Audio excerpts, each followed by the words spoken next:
Hello everyone, આપણી YouTube channel પોલીસનો એકડોમાં આપનું હાર્દિક સ્વાગત છે. આ આપણી પોલીસ એક્ઝામને ડેડિકેટેડ એક જે ચેનલ આપણે નવી સ્ટાર્ટ કરી છે. આપણી એક મુખ્ય ચેનલ પણ છે નોબેલ સ્ટડી એકેડેમી, જેમાં ઓલમોસ્ટ આપણા જે છે 1,37,000 સબસ્ક્રાઈબર છે.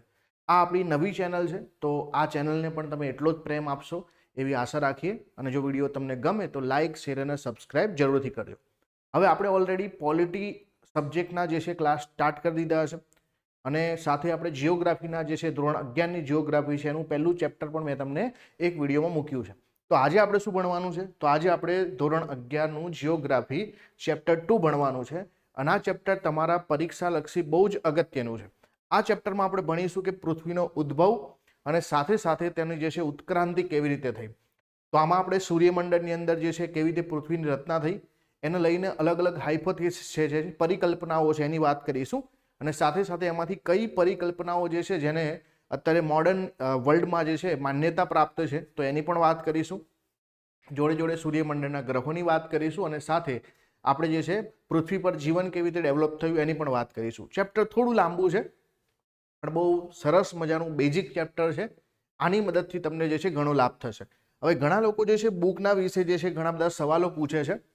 તો હું જીપીએસસી ક્લાસ 1-2 માટે જ્યારે ભણાવું જિયોગ્રાફી, તો તમને જે છે આ બુક હું સજેસ્ટ કરું છું કે ભાઈ ભૌતિક ભૂગોળ, જે તમારી યુનિવર્સિટી જે છે ગ્રંથ નિર્માણ બોર્ડની બુક છે, મહેન્દ્ર કુમાર જે છે શાહની બુક છે. પરંતુ જ્યારે તમે જે છે કોઈ એવી પરીક્ષાની તૈયારી કરો છો જે જિયોગ્રાફીનું જે છે મહત્વ તો છે પણ એટલું ઊંડાણપૂર્વક જિયોગ્રાફી ના આવતું હોય, તો તમે ધોરણ 11-12ની જિયોગ્રાફી કરો અને પછી થોડા ઘણા એડવાન્સ ટોપિક તમે જે છે રેફરન્સ બુકથી કરી શકો. તો મેં આ બંનેનો સમન્વય કરવાનો આ પ્રયત્ન કર્યો છે.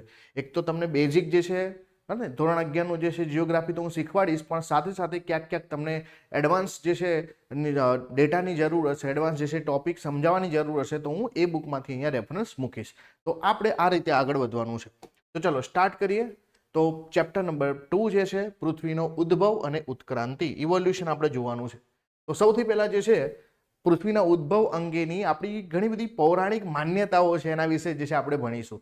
તમે પણ બાળપણમાં જે છે ઘણી બધી વાર્તાઓ સાંભળી હશે, બરાબર, કે પૃથ્વી શેષનાગ ઉપર બેઠેલી છે, આવી બધી ઘણી બધી, કાચબાની પીઠ ઉપર છે, એક રાક્ષસની પીઠ ઉપર છે. તો આવી રીતે જે છે અલગ અલગ દેશના, દુનિયાના અલગ અલગ ભાગોમાં પૃથ્વીની જે છે ઉત્પત્તિને લઈને, પૃથ્વીની જે છે જે આકાર છે એને લઈને અને એની જે છે બરાબર વ્યવસ્થા કેવી રીતે ગોઠવેલી છે એને લઈને ઘણી બધી માન્યતાઓ છે. તેમાંથી સૌથી પહેલી વાત કરીશું કે પૃથ્વીના ઉદ્ભવની માન્યતાઓ અને અટકળો વિવિધ ધર્મગ્રંથોમાં આપણને જોવા મળે છે. સાથે સાથે પ્રાચીન કાળમાં અનેક દેશના લોકો પૃથ્વીનો આકાર જે છે ઈંડા જેવો કલ્પતા હતા. હિન્દુ લોકોની પ્રાચીન માન્યતા હતી કે બ્રહ્મા યુગો સુધી ધ્યાન અવસ્થામાં રહ્યા અને તેમણે એક સોનાનું ઈંડું બનાવ્યું. ક્રોએશિયા દેશમાં પૃથ્વીને સૂર્ય દેવતાએ ઉત્પન્ન કરેલું ઈંડું માનવામાં આવે છે. આ ઈંડું જે પૃથ્વી જે છે સ્કેન્ડિનેવિયાના દેશો જે કે સ્વીડન છે, ફિનલેન્ડ, નોર્વેમાં પૃથ્વીને ઢાલ જેવા આકારની કલ્પવામાં આવે છે. આ ઢાલ જેવી પૃથ્વી એક વૃક્ષ પર ટકેલી છે. આ વૃક્ષનું મૂળ તે પાતાળ અને ઉપરનું છત્ર તે સ્વર્ગ માનવામાં આવે છે. હિન્દુ ધર્મશાસ્ત્રો મુજબ એક મોટો કાચબો છે. આ મહાકાચબાની પીઠ ઉપર 4 મોટા હાથી છે અને તેમની પીઠ ઉપર ઊંધા અર્ધ ગોળાકાર પૃથ્વી ટકેલી હોય અને પૃથ્વીની વધુ ઊંચાઈ એ સૂર્યલોક અથવા તો સ્વર્ગ માનવામાં આવે છે. તો જુઓ, અલગ અલગ દેશોની માન્યતાઓ પૃથ્વીને લઈને કેવી અલગ અલગ છે. હજુ પણ જુઓ, કેટલાક લોકોની માન્યતા હતી કે કોઈ રાક્ષસના પ્રચંડ મજબૂત વાંસા ઉપર એટલે કે પીઠ ઉપર જે છે પૃથ્વી ટકેલી છે. જ્યાં સુધી તે રાક્ષસ સૂતેલો છે બધું સરસ છે, કોઈ વાંધો નથી, પણ જ્યારે તે જાગી જશે, હલવા લાગશે ને ધરતીકંપ શરૂ થશે. કેટલીક પ્રજાઓ માનતી હતી કે ભાઈ પૃથ્વી જે છે 3 વિશાળકાય વેલ ઉપર ટકવેલી છે. વળી પ્રાચીન કાળના લોકો માનતા કે કદાચ આકાશની પાર કોઈક અઘરું, અટપટું અને બુદ્ધિશાળી કોઈ યંત્ર છુપાયેલું હશે. આ યંત્ર ઘડિયાળના યંત્રને કદાચ મળતું આવે છે. તેમાં કદાચ જે છે પર્વતોથી પણ મોટા એવા વિશાળ દાંતાવાળા પૈડા હળવે હળવે ગોળ ફરે ને તેથી તારા સહિત જે છે આખા આકાશને પૃથ્વી પર ફેરવતું હશે. તો દરેક લોકોએ, દરેક દુનિયાની અલગ અલગ સભ્યતાઓએ પોતપોતાની રીતે જે છે માન્યતાઓ લગાવી. આપણા પૂર્વજો માનતા કે પૃથ્વી શેષનાગના માથા પર ટકેલી છે. શેષનાગ માથું ધૂણાવે એટલે ધરા ધ્રુજી ઉઠે. કેટલાક લોકો માનતા કે સૂર્ય પૃથ્વીની આસપાસ ફરે છે, તેથી દિવસ રાત થાય છે. આ હતી આપણી પ્રાચીન માન્યતાઓ. તો આપણે જે છે બધું જ, જેટલી પણ કલ્પનાઓ લગાવી હતી બધી કલ્પનાઓ લગાવી છે. અને હવે એવું માનવામાં આવે છે કે આજથી આશરે 4.5 અબજ વર્ષ પૂર્વે પૃથ્વીનો ઉદ્ભવ થયો ત્યારે તે વાયુ એ ગોળા સ્વરૂપે હતી. કાળક્રમે સમય પ્રમાણે જે છે આગળ વધતા બાહ્ય સપાટી ઠરતી ગઈ અને પૃથ્વી પર જે છે પાતળો જે ઘન પોપડો જે છે અસ્તિત્વમાં આવ્યો. આ જે છે પૃથ્વી સૌર પરિવારનો એકમાત્ર એવો ગ્રહ છે જેના ઉપર જીવસૃષ્ટિ અસ્તિત્વ ધરાવે છે. સૌર પરિવારના ઉદ્ભવ સાથે જ પૃથ્વીનો ઉદ્ભવ જોડાયેલો છે. પૃથ્વીના જન્મ વિશે અનેક ઉત્કલ્પનાઓ, માન્યતાઓ, સિદ્ધાંતો અત્યાર સુધી રજૂ થયા છે. પૃથ્વીના ઉદ્ભવ વિશે સમજ આપતા નિહારિકાવાદ, ગ્રહાણુવાદ, ભરતીવાદ, એકતારક સિદ્ધાંત, યુગ્મ તારક સિદ્ધાંત, નિહારિકા વાદળ સિદ્ધાંત, સ્ફોટક તારાનો સિદ્ધાંત એટલે કે નોવા જે છે સ્ટાર થિયરી, આવા અલગ અલગ પ્રકારના જે છે સિદ્ધાંતો આપવામાં આવ્યા છે. જરૂરી સમર્થન કે પુરાવાના આધારે દરેક સિદ્ધાંત જે છે ક્યાંક ને ક્યાંક કોઈ ને કોઈ રીતે વિવાદાસ્પદ રહ્યો છે. પણ આ જે છે કંઈક આધુનિક જે છે આપણા વિચારો છે અને આપણે પૃથ્વીનો ઉદ્ભવ કેવી રીતે થયો એના માટે અલગ અલગ લોકોએ અલગ અલગ પોતાની થિયરી આપી છે. હવે કોઈ થિયરી આપી હશે તો એમાં જે છે કંઈક ને કંઈક જે છે પૂર્વધારણાઓ હશે અને પૂર્વધારણાઓના કારણે જે છે એ થિયરીને અમુક બાબતો ઉપર, અમુક સિદ્ધાંતો ઉપર જે છે આપણે અત્યારે જે છે સાચી ઠેરવતા નથી અથવા વિવાદાસ્પદ રહી. કેમ કે જેમ જેમ સમય જાય આપણે નવા નવા સિદ્ધાંતો શોધતા રહીએ, નવા સિદ્ધાંતો આવે એટલે ક્યાંક ને ક્યાંક જૂના સિદ્ધાંતોમાં જે રૂલ્સ રેગ્યુલેશન, જે પણ પ્રિન્સિપલ લગાયા હોય એ ક્યાંક ને ક્યાંક નબળા પડે. તો ક્યાંક ને ક્યાંક જે છે આ બધી થિયરીઓ આપણે ભણવાની થાય. તો સૌથી પહેલા જે છે પૃથ્વીના ઉદ્ભવ અંગેના વિવિધ સિદ્ધાંતોની વાત કરીએ કે ભાઈ પૃથ્વીનો ઉદ્ભવ કેવી રીતે થયો. તમે પણ જે છે ક્યાંક ને ક્યાંક પૃથ્વીના ઉદ્ભવ વિશે કોઈ ને કોઈ થિયરી તો વાંચેલી જ હશે.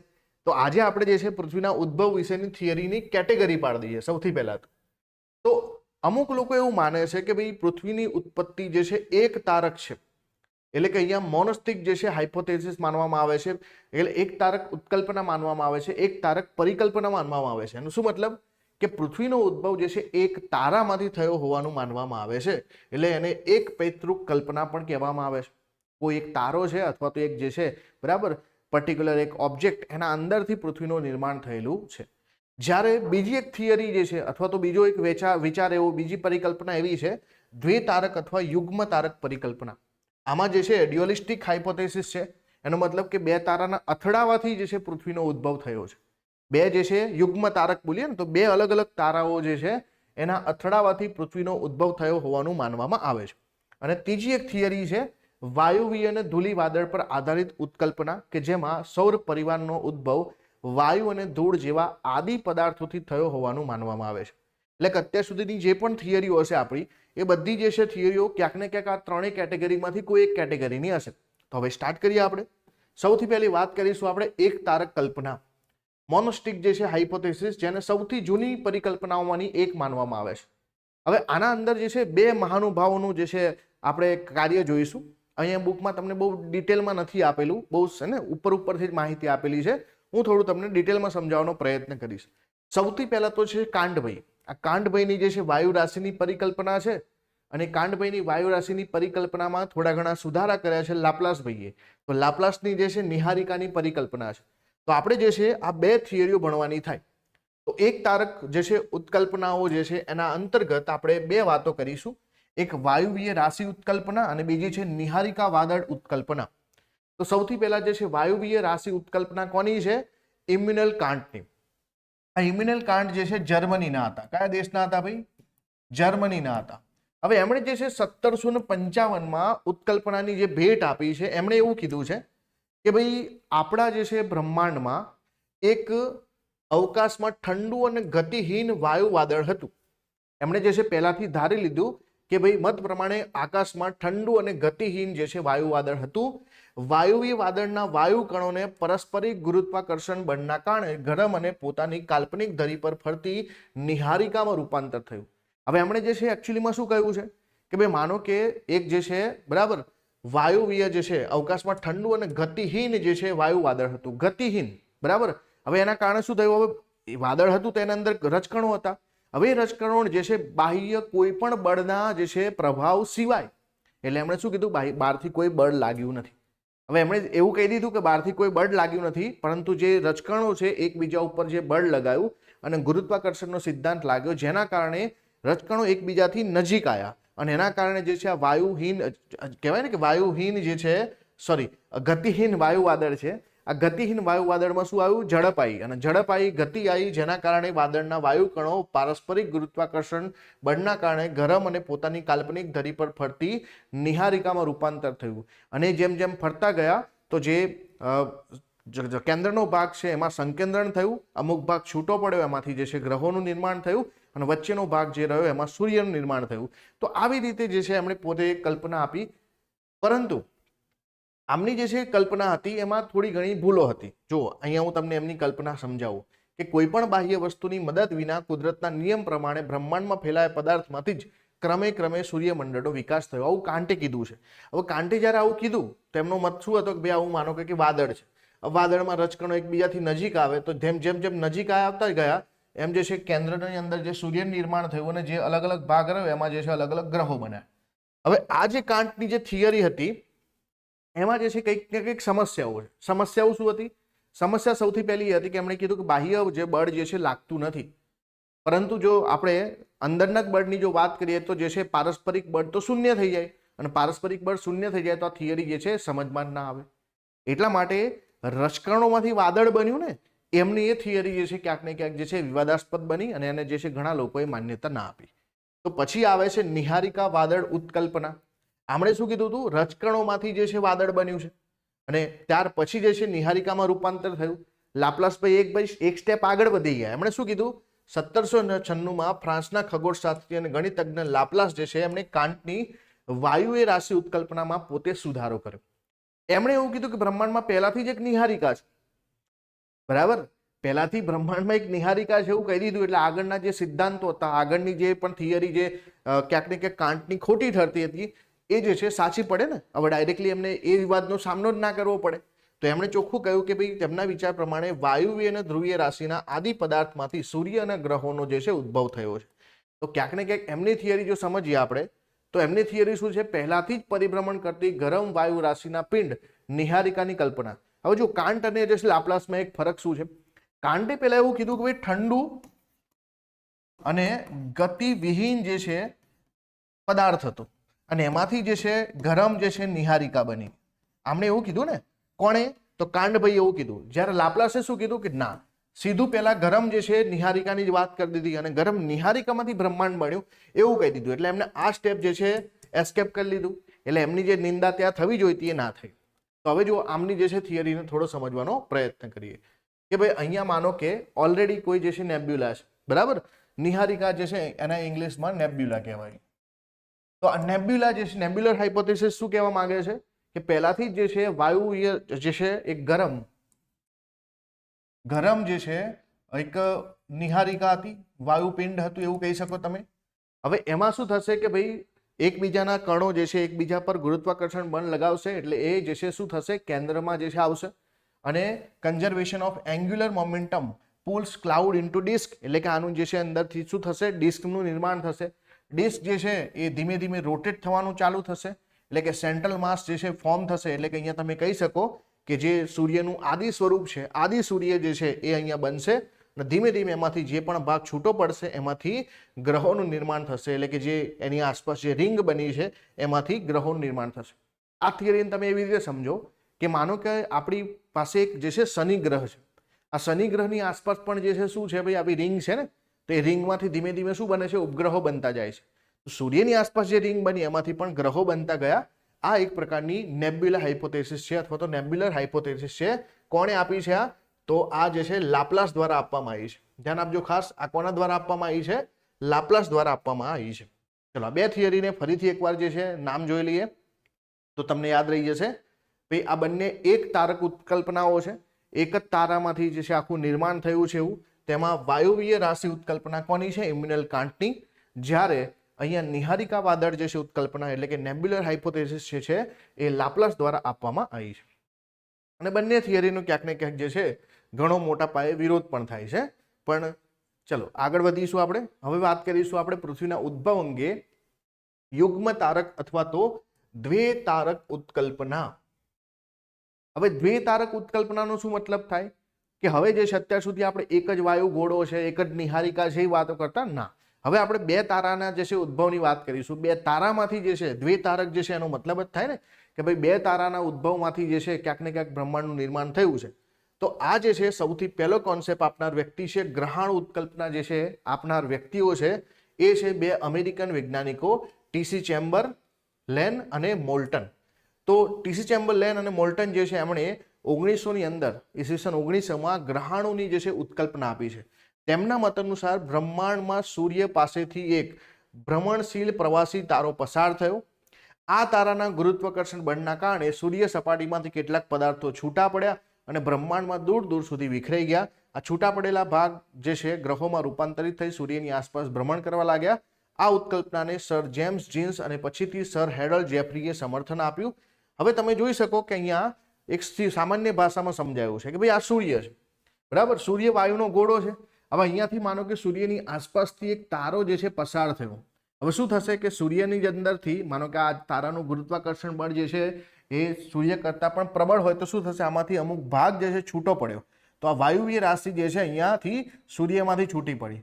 હવે સૂર્યમાંથી છૂટી પડી આ તારાની સાથે જોડાય એના પહેલા તારાનો માર્ગ જે છે બદલાઈ ગયો અને એના કારણે જે છે આ જે વાયુવ્ય ભાગ જે સૂર્યથી છૂટો પડે સૂર્યની આસપાસ ફરવાનું ચાલુ થયું અને આવી રીતે સૂર્યની આસપાસ જે છે નિર્માણ થયું છે સૂર્યમંડળનું. સૂર્યમંડળ જે છે અને એમાંની આપણી પૃથ્વી પણ એક ભાગ બનશે. તો યુગ્મ તારક ગ્રહાણુનો સિદ્ધાંત શું કહે છે કે ભાઈ સૂર્યની જે છે આસપાસથી એક જે છે તારો પસાર થયો અને એના ગુરુત્વાકર્ષણ બળના કારણે અમુક વાયુ રાશિ સૂર્યમાંથી છૂટી પડી અને વાયુ રાશિ ધીમે ધીમે જે સૂર્યની આસપાસ ફરવાનું ચાલુ થઈ અને એમાંથી ગ્રહોનું નિર્માણ થયું. હવે જે છે બીજી એક વાયુવ્ય અને ધૂલી વાદળ પર આધારિત જે છે એક પરિકલ્પના શું કહેવા માંગે છે, આને થોડો સમજવાનો પ્રયત્ન કરીએ. હવે અહીંયા ધૂલી વાદળો અને વાયુવ્ય અને ધૂલી વાદળોની વાત કરવામાં આવી છે તો કહેવામાં આવે છે કે ભાઈ આંતર તારાકીય ધૂલી વાદળ ઉત્કલ્પના. રશિયન વિચારક હતા ઓટોસિમ્ડે જે છે સૌર પરિવારના ઉદ્ભવના સંદર્ભમાં આંતર તારાકીય ધૂલી વાદળની ઉત્કલ્પના આપી છે, જેને એકચ્યુઅલીમાં ઇન્ટરસ્ટેલર ડસ્ટ હાઇપોથેસિસ કહેવામાં આવે છે. સમજો, બહુ સરસ મજાની થિયરી છે. ઇન્ટરસ્ટેલર જે છે ડસ્ટ હાઇપોથેસિસ, ડસ્ટનો મતલબ જે છે કે ધૂલીય વાદળની વાત થઈ છે. તેમણે એમના મત અનુસાર બ્રહ્માંડમાં સૂર્ય હતો જ પહેલાથી. લગભગ 600 કરોડ વર્ષ પહેલા ગ્રહોનું નિર્માણ કરનાર પદાર્થ પરમાણુ સ્વરૂપે હતા. સમયાંતરે જે છે આ પરમાણુમાંથી વાયુઓ, હાઇડ્રોજન, હિલિયમ અને ધૂલી વાદળની ઉત્પત્તિ થઈ. સૂર્યની જે છે આકર્ષણ શક્તિના કારણે તારાના મધ્યમાં રહેલા ધૂલી કણો અને વાયુ વાદળો પરસ્પર પોતાની તરફ આકર્ષિત થયા. ધૂલી અને વાયુવ્ય વાદળો એક ચપટી તાસકના રૂપમાં સૂર્યની જે છે ચારે તરફ પરિક્રમણ કરવા લાગ્યા. પછીથી ધૂલી અને વાયુવ્ય વાદળમાંથી ગ્રહોની ઉત્પત્તિ થઈ. તો ક્યાંક ને ક્યાંક તમે જોઈ શકો કે ભાઈ આમાં જે છે પહેલાથી, બરાબર, જે આગળના સિદ્ધાંતો હતા એક તારક એ જે શું કલ્પના કરતા હતા કે ભાઈ વાદળમાંથી સૂર્ય બન્યા છે, પહેલા નિહારિકા બની છે, નિહારિકામાંથી સૂર્ય અને ત્યાર પછી સૂર્યમંડળ. અહીંયા શું માનવામાં આવે છે કે સૂર્ય પહેલાથી જ છે અને સૂર્યની આસપાસનો જે વિસ્તાર છે એમાં જે છે ધીમે ધીમે હાઇડ્રોજન ને હિલિયમ વાયુઓ બન્યા, એકબીજાની જે છે આકર્ષણ ચાલુ થયું અને એના કારણે જે છે સંકેન્દ્રણ થયું અને પૃથ્વીની સૂર્યની આસપાસ જે છે ફરવાનું ચાલુ થયું અને એમાંથી જે છે ધીમે ધીમે ગ્રહોનું નિર્માણ થયું. તો આંતર તારાકીય ધૂલી વાદળ ઉત્કલ્પના છે એને આપણે બોલીએ છીએ ઇન્ટરસ્ટેલર જે છે ડસ્ટ હાઇપોથેસિસ. હવે આપણે નેબ્યુલર ક્લાઉડ હાઇપોથેસિસની વાત કરીશું. નિહારિકા વાદળ ઉત્કલ્પના. તો જર્મન વિચારક કાર્લ વોન જે વાઇઝેક્સ છે એમના મત અનુસાર વાયુ અને ધૂલીય રાશિ વાદળમાં સૂર્યનો પ્રવેશ થયો. સૂર્યના આકર્ષણ બળના કારણે વાયુવ્ય અને ધૂલી વાદળના કેટલાક ભાગ સૂર્યનું પરિક્રમણ કરવા લાગે. હવે જુઓ, આપણે પણ આગળ એક નેબ્યુલર હાઇપોથેસિસ સમજ્યા છે. એમાં શું હતું કે ભાઈ એ નિહારિકામાંથી જ સૂર્ય બન્યો છે. જ્યારે અહીંયા શું કહેવા માંગે છે કે એક તરફ નિહારિકા છે અને એક તરફ સૂર્ય છે અને સૂર્ય જે છે નિહારિકાની અંદર પ્રવેશ કરવાના કારણે સૂર્યની જે છે ગુરુત્વાકર્ષણ બળના કારણે એની આસપાસ જે છે આ પદાર્થો ફરવાના ચાલુ થયા અને સૂર્યનું પરિક્રમણ કરવા લાગ્યા. કેટલોક ભાગ અંતરિક્ષમાં ફંગોળાઈ ગયો. ધૂળી રજકણો પરસ્પર સંગઠિત થઈ મોતીઓની માળા સ્વરૂપમાં ગોઠવાઈ ગયા અને સમયાંતરે મોટા સ્વરૂપના મોતી ગ્રહો બની ગયા અને નાના સ્વરૂપના જે છે મોતી હતા ઉપગ્રહ બની ગયા. આ પ્રકારના ગ્રહો ઉપગ્રહોની રચના જે છે 10 કરોડ વર્ષ જે છે મતલબ ગ્રહોની રચના થતા લગભગ 10 કરોડ વર્ષ લાગ્યા હશે આખી પ્રક્રિયા પૂરી થતા. તો આ જે છે નેબ્યુલર ક્લાઉડ જે છે હાઇપોથેસિસ, તો જેની અંદર નિહારિકાની પણ કલ્પના કરવામાં આવી છે અને સાથે સાથે એની અંદર સૂર્યના પ્રવેશની પરિકલ્પના કરવામાં આવી છે. હવે આ બધી અલગ અલગ થિયરી છે અને આનાથી પણ વધારે ઘણી બધી થિયરીઓ છે જે તમે આ ભૌતિક ભૂગોળની બુકમાંથી વાંચી શકો. પણ આપણા માટે કઈ થિયરીઓ અગત્યની છે જેને આધુનિક જે છે પીઠબળ મળે છે? તો આપણે એ થિયરીની વાત કરીશું કે પૃથ્વીના ઉદ્ભવના આધુનિક સિદ્ધાંતો કયા કયા છે. હવે આધુનિક સિદ્ધાંતોમાં બે વિચારધારાને વધુ પ્રમાણમાં સ્વીકૃતિ મળે છે. સૌથી તો પહેલી છે નિહારિકા ઉત્કલ્પના અને બીજી છે ભરતી ઉત્કલ્પના. આ બંને જે છે એને આપણે બહુ શાંતિથી અને સરસ મજાથી સમજીશું. તો નિહારિકા ઉત્કલ્પના શું કહેવામાં આવે છે? તો તમને ખબર જ છે આપણા ઇમ્યુનલ કાન્ટ જે છે બરાબર, એમણે 1755માં ઉત્કલ્પના રજૂ કરી અને તેમના મત અનુસાર જે છે અબજો વર્ષ પહેલા અવકાશમાં ઠંડુ અને ગતિહીન વાયુવીય વાદળ અસ્તિત્વ ધરાવતું હતું. વાયુવીય વાદળમાં રહેલા વાયુકણોના પારસ્પરિક જે છે ગુરુત્વાકર્ષણ બળના કારણે ભારે ઘર્ષણ થયું અને વાયુવીય વાદળ તત્વ અને પોતાની કાલ્પનિક ધરી પર ફરતી નિહારિકામાં રૂપાંતર થયું. તો ધ્યાન આપજો, પહેલા શું હતું? વાયુવીય વાદળ હતું, બરાબર, વાયુવીય વાદળ હતું. આ વાયુવીય વાદળ જે છે એમાં ગુરુત્વાકર્ષણ બળ લાગ્યું અને એના કારણે શું બન્યું? નિહારિકાની રચના થઈ, નેબ્યુલા બની, બરાબર. તો નિહારિકામાં રૂપાંતર થયું. હવે અંતરિક્ષમાં તારાઓના સમૂહ વચ્ચે શ્વેત અને શ્યામ જે વાયુવીય વાદળો દેખાય તેને નિહારિકા કહેવામાં આવે છે. કાંટીની આ વિચારધારા ફ્રેન્ચ ગણિતશાસ્ત્રી લાપ્લાસે 1796માં એમણે સુધારો કર્યો અને એમણે પહેલાથી જ એવું કીધું કે ભાઈ નિહારિકા જે છે એમની કલ્પના પહેલાથી જ કરી કે ભાઈ તપ્ત નિહારિકા જે છે પહેલાથી જ છે. આ નિહારિકાની સપાટી પરથી ગરમી સતત ફેંકાય. જુઓ, ધ્યાન આપજો, વાયુવીય વાદળ અને નિહારિકામાં એક નાનો ડિફરન્સ છે કે વાયુવીય વાદળ કેવું હશે? ઠંડુ હશે અને ગતિહીન હશે, એમાં ગતિ નહીં હોય. જ્યાં નિહારિકા બોલીશું તો એનો શું મતલબ કે નિહારિકા ગરમ હશે અને એમાં જે છે જે પરમાણુ હશે, રજકણો હશે, ગતિમાં હશે, બરાબર. તો એક નાનો ડિફરન્સ છે કે વાદળમાંથી ગુરુત્વાકર્ષણ બળના કારણે નિહારિકાની રચના થાય, નિહારિકા ગરમ હશે અને એમાં જે છે ગતિ હશે. હવે 1796માં લાપ્લાસે ચોખ્ખું કહી દીધું કે ભાઈ આપણે પહેલા નિહારિકાની જ વાત કરીએ, પહેલા જે છે ઉપરનું ભૂલી જઈએ. તો નિહારિકાની એમણે કલ્પના કરી અને પરિણામે તેની ગરમીમાં ક્રમશઃ જે છે ઘટાડો થતો ગયો. ધીમે ધીમે ઠંડી થવા લાગી, તેની સપાટીના ભાગો સંકોચાઈને ઘટ બનવા લાગ્યા. આ નિહારિકાના કદમાં ધીમે ધીમે ઘટાડો થતા તેના અક્ષ જે છે ભ્રમણ વેગમાં ઉત્તરોત્તર વધારો થવા લાગ્યો અને તેના કેન્દ્રગામી એટલે કે સેન્ટ્રીપેટલ જે છે આપણે ફોર્સ લાગે એના કારણે જે છે સેન્ટ્રીફ્યુગલ વધવા લાગ્યું. એટલે કે કેન્દ્ર જે છે ગામી બળ કરતા કેન્દ્ર ત્યાગી બળ જે છે સેન્ટ્રીપેટલ જે છે બળ કરતા જે આપણું સેન્ટ્રીફ્યુગલ બળ જે છે વધવા લાગ્યું. કેન્દ્ર ત્યાગી બળના કારણે નિહારિકાની સપાટી પરથી સમયાંતરે એક પછી એક વાયુ જે જથ્થો જે છે છૂટો પડી વલયાકારે આકાશમાં ફેંકાયો. હવે આને સમજવાનો પ્રયત્ન કરીએ. દાખલા તરીકે નિહારિકા છે, નિહારિકામાં જે છે બરાબર આમાં જે છે બધા રચકણો ફરતા હશે. હવે ધીમે ધીમે શું થશે કે આ જે છે ઠંડુ થતું જશે. જેમ જેમ ઠંડુ થતું જશે તો અમુક અમુક ભાગ જે છે બરાબર એ સંકેદ્રણ થતો જશે, હજુ ફરે જ છે. એક સમય એવો આવશે કે ભાઈ અહીંયા જે સેન્ટ્રીપેટલ જે છે ફોર્સ છે એના કરતા બરાબર જે કેન્દ્ર ત્યાગી બળ છે એ વધારે આવશે. એના કારણે અમુક ભાગ જે છે અહીંયા છૂટા પડતા પડતા એક ભાગ અહીંયા છૂટો પડશે અને એ જે છે હવે અહીંયા આસપાસ ફરવાનું ચાલુ થશે. હવે ધીમે ધીમે જે છે આમાંથી જે ભાગ છૂટા પડતા ગયા બરાબર એના ધીમે ધીમે એ પણ ઠંડા પડતા ગયા અને એ પણ જે છે ઘન આકારમાં જે છે પરિવર્તિત થયા ગયા. અને આ વાયુએ પદાર્થોનું ધીમે ધીમે સંયોજન એકત્રીકરણ થવાના કારણે વલયાકાર વાયુએ પદાર્થો ઘન ગોળાકારમાં પરિવર્તિત થયા, જેને આપણે ગ્રહો કહીએ છીએ. જે કેન્દ્રમાં રહ્યું એ સૂર્ય બની ગયું અને જે છૂટું પડ્યું એ ગ્રહો બની ગયા. અને ગ્રહોમાંથી પણ ધીમે ધીમે કેમ કે વાયુના ગોળા જ છે અને વાયુના ગોળા હોવાથી એમાંથી પણ થોડો ભાગ છૂટો પડે તો એ પણ જે છે ક્યાંક ને ક્યાંક જે શેનું નિર્માણ કરે છે? ઉપગ્રહોનું નિર્માણ કરે છે અને સૂર્યમંડળના બીજા અલગ પદાર્થોનું નિર્માણ કરે છે. તો આમ આ બધું થતા થતા આખી જે છે પ્રક્રિયા પુનરાવર્તન થતી ગઈ તો ગ્રહોમાંથી ઉપગ્રહો બનતા ગયા. આમ જે છે નિહારિકોનો બાકી રહેલો ભાગ તે સૂર્ય કહેવાયો. આ રીતે સૌર પરિવારનો ઉદ્ભવ કરોડો વર્ષ પહેલા થયો છે એવું માનવામાં આવે છે. તો આ એકચ્યુઅલીમાં નેબ્યુલર હાઇપોથેસિસ છે. નેબ્યુલર હાઇપોથેસિસ શું કહેવા માંગે છે કે પહેલા એક વાયુનો ઠંડો ઘોડો, એમાંથી બની નિહારિકા.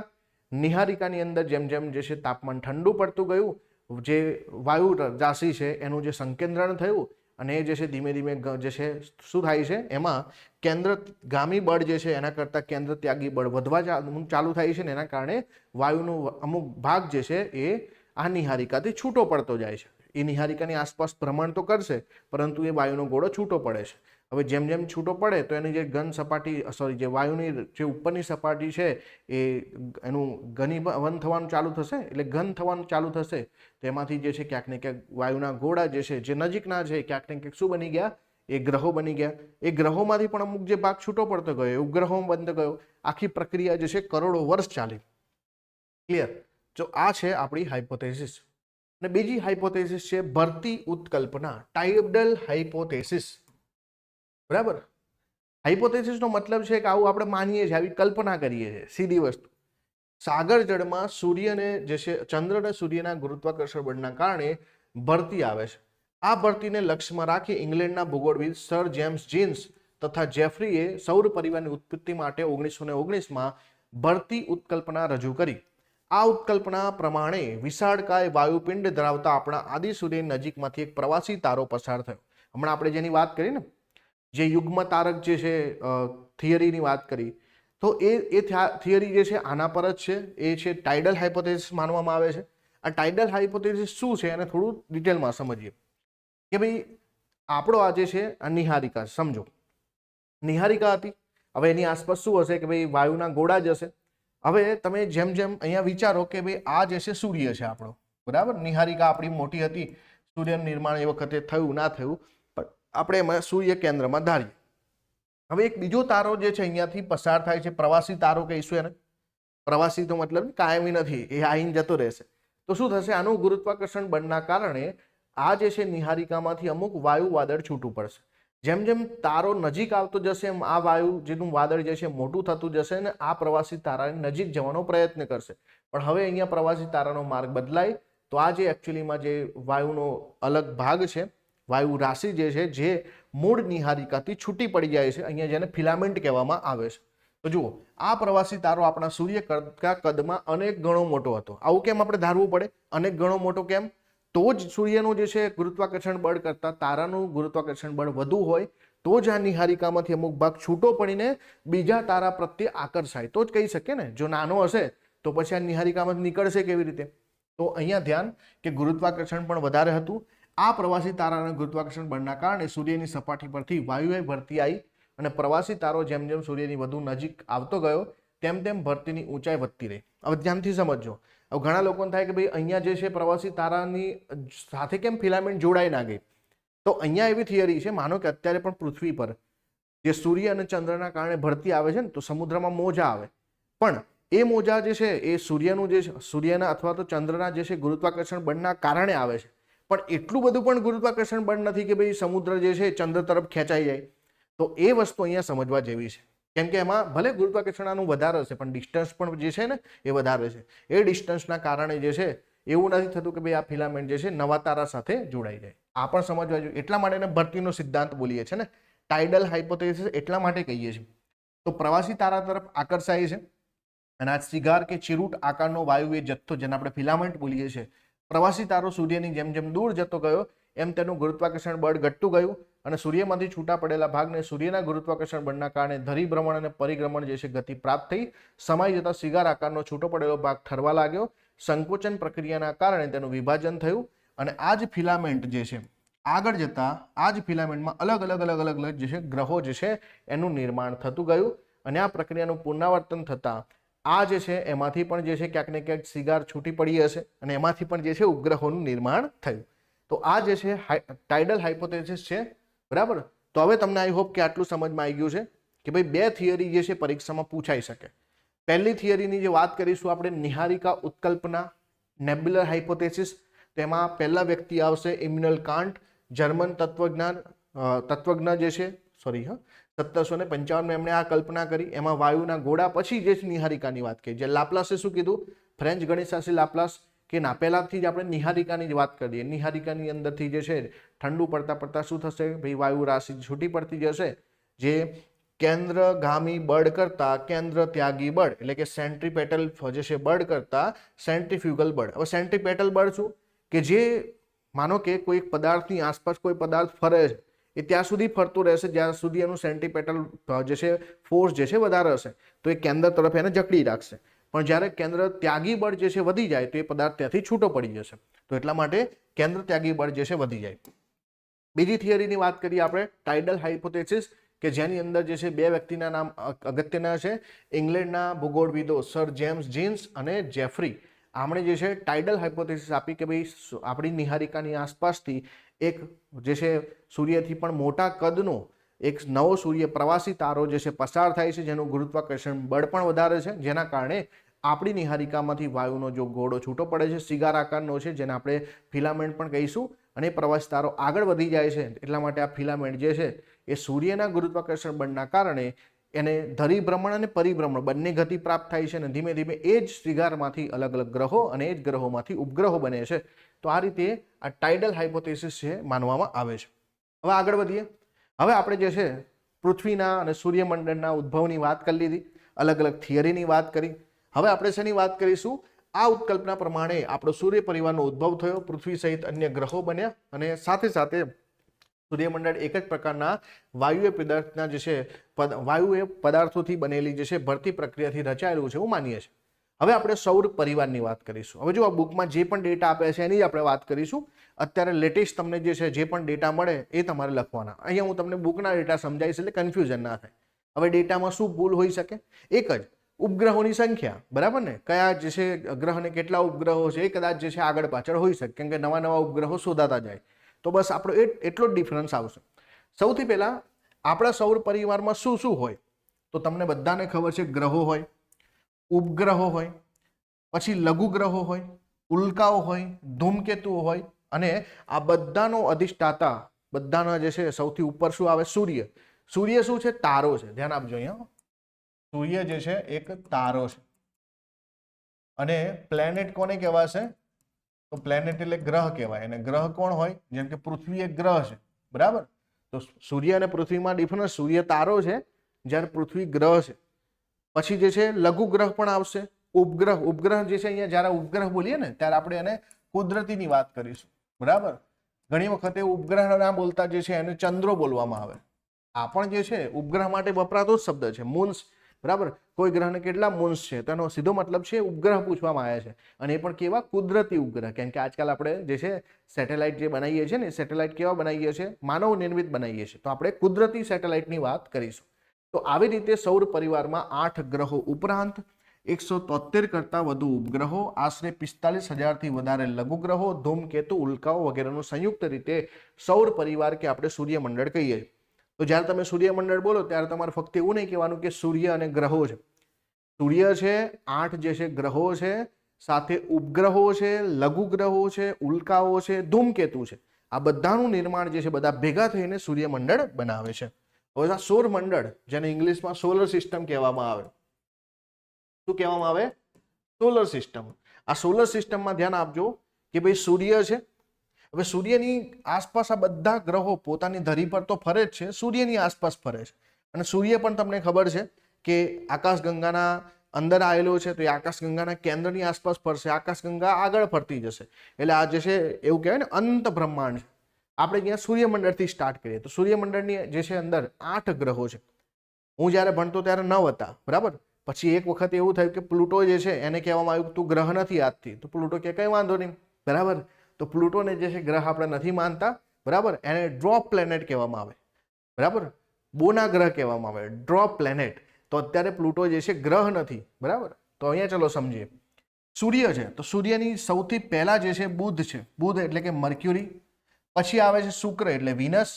ત્યાર પછી આવે છે પૃથ્વી એટલે અર્થ અને મંગળ એટલે માર્સ. હવે ધ્યાન આપજો, મંગળ અને ગુરુ વચ્ચે જે છે અહીંયા ઉલ્કાની જે છે શું આવેલી છે? પટ્ટી આવેલી છે.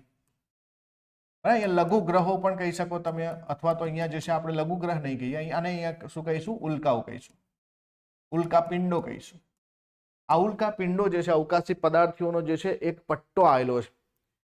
તો અહીંયાથી આ તરફના જે તમને સૂર્યની નજીક તરફ દેખાય છે આ 4 ગ્રહોનું બંધારણ જે છે પૃથ્વી જેવું હશે, બરાબર. આનું બંધારણ કેવું હશે ભાઈ? પૃથ્વી જેવું હશે. એટલે આને જે છે ગુજરાતીમાં કહેવામાં આવે છે પાર્થિવ ગ્રહો. શું કહેવામાં આવે ભાઈ? પાર્થિવ ગ્રહો કહેવામાં આવે, જેનું બંધારણ જે છે કેવું છે? પૃથ્વી જેવું છે. તો પૃથ્વીનું બંધારણ કેવું છે? તો પૃથ્વી તમને દેખાશે ને કે પૃથ્વીની આસપાસ જે છે પૃથ્વીની સપાટી ઘન છે. આપણે તો જ અહીંયા રહી શકીએ ને. તો ક્યાંક ને ક્યાંક આ 4 ગ્રહોની સપાટી ઘન સ્વરૂપમાં જોવાય છે. બીજું કે આની આસપાસ જે છે થોડા અંશે જે છે આપણને થોડા અંશે વાતાવરણ જોવા મળે છે, બરાબર. અને બીજું વાયુઓ જે છે બહુ મોટા પ્રમાણમાં જોવા નથી મળતા, કેમ કે ઘન સપાટી છે. બીજું કે અહીંયા આ જે નજીકના જે છે ગ્રહો છે, સૂર્યમંડળના ગુરુત્વાકર્ષણ બળના કારણે આમની પાસે જે છે ઉપગ્રહોની સંખ્યા ઓછી છે. તમે જોઈ શકો કે આ જે બુધ અને શુક્ર છે એને તો કોઈ ઉપગ્રહ છે જ નહીં. પૃથ્વીને એક ઉપગ્રહ છે, મંગળને કેટલા છે કમેન્ટ કરવાની તમારે. તો અહીંયા ઉપગ્રહોની સંખ્યા તમને ઓછી જોવા મળે. ગ્રહો જે છે સૂર્યની નજીક હોવાથી પોતાનું વાતાવરણ જે છે ગુમાઈ ચૂક્યા છે, કેમ કે જે છે સૂર્ય એમનું વાતાવરણ ખેંચી લીધું છે. તો થોડા ઘણા અંશમાં જે છે અહીંયા વાતાવરણ જોવા મળે. મોટા પાયે જે છે અહીંયા ગેસના જે છે આવરણ આપણને જોવા નથી મળતું. એટલા માટે તમે જોશો કે આ 4 ગ્રહોમાં કોઈ પણ ગ્રહને કોઈ પણ પ્રકારની રિંગ નથી. આ બધું જે છે એવા સવાલો છે પરીક્ષામાં આવે ત્યારે તમારે વિચારવું પડે. જેમ કે તમને એવું પૂછે કે ભાઈ આ ગ્રહોમાં જે છે 8 ગ્રહોમાં પાર્થિવ ગ્રહો છે અથવા તો જોવિયન ગ્રહો છે, કોની ઘનતા વધારે હશે? ઘનતાનો મતલબ કે ભાઈ માનો કે હું અહીંયાથી એક ટુકડો લઈ લઉં તો કોનું વજન વધારે હશે, એવું જ કહેવાય ને. તો એટલા માટે દર એકમ જે છે પ્રમાણમાં જે છે વજન કોનું વધારે હશે, ઘનતા કોની વધારે હશે? તો ઘનતા એકચ્યુઅલીમાં જે છે આ પાર્થિવ ગ્રહોની ઘનતા વધારે હશે, કેમ કે ઘન હોય. આ વાયુ હોય તો તમે વિચારો કે એક બોટલમાં વાયુ ભરો અને એક બોટલમાં ઘન ભરો તો ઘનની ઘનતા વધારે હોય. તો આ જે છે વાયુના ગોળા હોવાથી ભલે કદમાં બહુ જ મોટા હશે પણ એમની ઘનતા ઓછી હશે. ધ્યાન આપજો, ઘનતા કેવી હશે? ઓછી હશે બી, બરાબર ને. અહીંયા ઘનતા કેવું હશે? વધારે હશે. તો ઘનતા જે છે સૂર્યની જે નજીકના ગ્રહો છે એમની ઘનતા વધારે હોય, સૂર્યની દૂર છે એમની ઘનતા ઓછી હોય. આમના જે છે વાતાવરણ તમે જે આમની સપાટી જોશો તો એ તમને કેવી દેખાશે? જો હવે કેવા ગ્રહો રહ્યા? ગુરુ, શનિ, યુરેનસ, નેપચ્યુન, જે કદમાં મોટા હશે. કદ આમનું જે છે બહુ જ મોટું હશે, પૃથ્વી કરતા તો કેટલાય ગણા હશે. ઉપગ્રહોની સંખ્યા પણ ઘણી બધી હશે. સાથે સાથે જે છે તમને આ ગ્રહોની આસપાસ જે છે એ ક્યાંક ને ક્યાંક જે છે ને રિંગ પણ જોવા મળશે, બરાબર. સેટર્ન છે તો એની આસપાસ તમને રિંગ જોવા મળે છે. સાથે સાથે જે છે પોતાના વાતાવરણની અંદર તમને જે છે ઘણા બધા ઝેરી વાયુઓ પણ જોવા મળશે. તો આ કેમ છે? કેમ કે સૂર્યથી દૂર છે. તો વાયુના ગોળાઓ છે, ઘન સપાટી નથી, આ વાયુના જ ગોળા છે. વર્ષો લાગશે એમને, જે છે કરોડો વર્ષ લાગશે હજુ ઠરતા, ને ત્યારે પૃથ્વી જેવા કદાચ બની શકે. તો અહીંયા મેં તમને બહુ બેઝિક વસ્તુ સમજાવી છે. હવે 8 ગ્રહોનો ક્રમ તમારે યાદ રાખવાનો થાય. ભાઈ પરીક્ષામાં તમને ક્રમ પૂછે, બરાબર, કયા ક્રમમાં 8 ગ્રહો જોડાયેલા છે અથવા તો કયા ક્રમમાં જે છે 8 ગ્રહોના તમારે નામ યાદ રાખવાના. તો ધ્યાન આપજો અહીંયા ખાસ. M B E M J S U N, બરાબર. તો આ રીતે તમારે જે છે યાદ રાખવાના છે. હવે આને તમે કઈ રીતે યાદ રાખશો? બરાબર, કે બુધ, શુક્ર, પૃથ્વી, મંગળ, ગુરુ, શનિ, યુરેનસ, નેપચ્યુન. હવે આને કઈ રીતે યાદ રાખશો? બોલો.